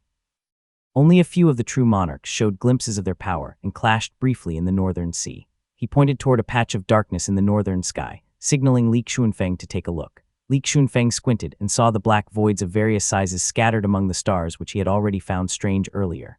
Yuan Su said in a low voice, "The true monarchs fought for several days and punched holes in the sky above the northern sea. They've ascended to the outer heavens now. I couldn't see too clearly, but during about half an hour of battle, a northern Buddhist cultivator, perhaps a Dharma master, made a move. He received a sword strike from true monarch Taiyu and fled in disgrace." After hearing this and seeing Yuan Su in such a talkative, relaxed mood, Li Xunfeng quietly asked, "True monarch Taiyu is that powerful?" Yuan Su laughed and replied softly, "There's no comparison. The immortal and demon Daos have produced multiple Dao embryos. In the primordial era, Dao embryos led the battles. The Buddhist cultivators only have a few revered ones, and though they've claimed the north and remain untouchable in their sacred lands, if they step outside to provoke others, the outcome becomes uncertain. Besides..." He paused, quietly gazing at the black void in the distant sky, then answered, "In the end, this is a private matter between the Green Pine Dao lineage and the Immortal Mansion's decree. Though the lineage has now scattered, they once worked together. Only Dragon Monarch Ziyang came because of an old karmic tie. How could Buddhist cultivators have any right to meddle?" After he said this, Li Xunfeng noticed that in just the time it took for one incense stick to burn, the waterline on the reef had already risen by 2 inches. Yuan Su smiled and said, "The waters of the 4 seas fell into the earth abyss and then rose again. With holes torn open in the sky canopy, seawater began falling early. Those celestial voids continue to pour water down, filling the northern sea. At present, the surface of the northern sea is still rising, while the other 3 seas are gradually receding." Li Xunfeng squinted as he listened. Though he had time and again magnified his understanding of Golden Core Realm's power, he was still shaken by the might of the true monarchs. In a hoarse voice he said, "They can truly change heaven and earth." Yuan Su seemed in high spirits, smiling as he said, "Don't underestimate it." In several great wars between immortals and demonic creatures, the mainland was reduced to barely 1/10 of its former self and more than half of the outer seas vanished. How vast heaven and earth once were. Yuan Su paused for a moment, then said quietly, "I am about to enter final repose. Pu Yu saw it long ago but couldn't bring himself to say it directly in front of me, so he made excuses. Judging by the time, it should be soon. Li Xunfeng, I didn't bring much this time. I only intended to slap Sidu Hu a few times, so I brought the Xinyu Lucid Marsh seal." He removed a small, pale gold seal from his waist and placed it into Li Xunfeng's frozen left hand. He said with a smile, "This seal was gifted to me by Li Jiangquan. Kai Wei was jealous for quite a while. Back then, the few of us were carefree. Kai Wei would say anything. He claimed the seal had good flair, drew plenty of attention, and that it was his favorite." Li Xunfeng saw tears fall from him, dripping onto the reef with a crisp tick-tick sound. Ning Tianxiao continued, "Thinking back on it, Zhao Xianyu, Zhang Qiushui, Kai Wei, Zaipai, they were all drawn into the game. At first we thought it was camaraderie, but in the end it was the Golden Core scheming. Only in this way could it all happen without a trace, but one must not hate." A faint sound of a flute came from Yuan Su, echoing gently through the... He leaned close to Li Xunfeng and whispered in his ear, "You must not hate, Li Xunfeng." After saying this, Yuan Su slowly lowered his eyelids and closed his eyes as if drifting into slumber. Li Xunfeng lowered his gaze, looking at the hem of Yuan Su's robe. The flute music in the sky grew louder and louder. Before him, Yuan Su transformed into a pool of clear water and vanished. Beneath the reef, the waters of the northern sea let out a mournful wail, and the ground underfoot rumbled violently. The entire reef began to rise rapidly. The place where Yuan Su had entered repose sank inward, becoming a pitch-black pit. After a dozen breaths, a burst of bluish-green spring water surged forth. The spring gushed high into the air, then poured back down like rain. Mist filled the air, spreading with the sea breeze, until a bluish-green fog blanketed a 100-mile radius. Li Xunfeng removed his armor and stored it in his storage pouch. He raised his brows and looked upward, seeing 5 or 6 figures gathered in the sky. They were men and women, young and old. All of them stood upon radiant divine lights, each of a different hue. He vaguely recognized Zhao Shooting and Taoist Master Pu Yu, both bowing their heads solemnly. Another person had a mature face, stiff and unreadable, but wore the uniform of the Azure Pond sect. The remaining 2 were female cultivators. One dressed in golden robes with a veiled hat, her face obscured by flowing white silk. The other wore purple robes and tilted her head slightly, lost in thought. Clutching the Xinyu Lucid Marsh seal, he knelt quietly before the spring with head bowed. The figures in the sky remained silent. Li Xunfeng waited, his heart cold as he thought. Half of Taoist Master Yuan Su's legendary reputation rested on this little seal. It's anything but ordinary. I wonder how many among those in the sky harbor greedy intentions.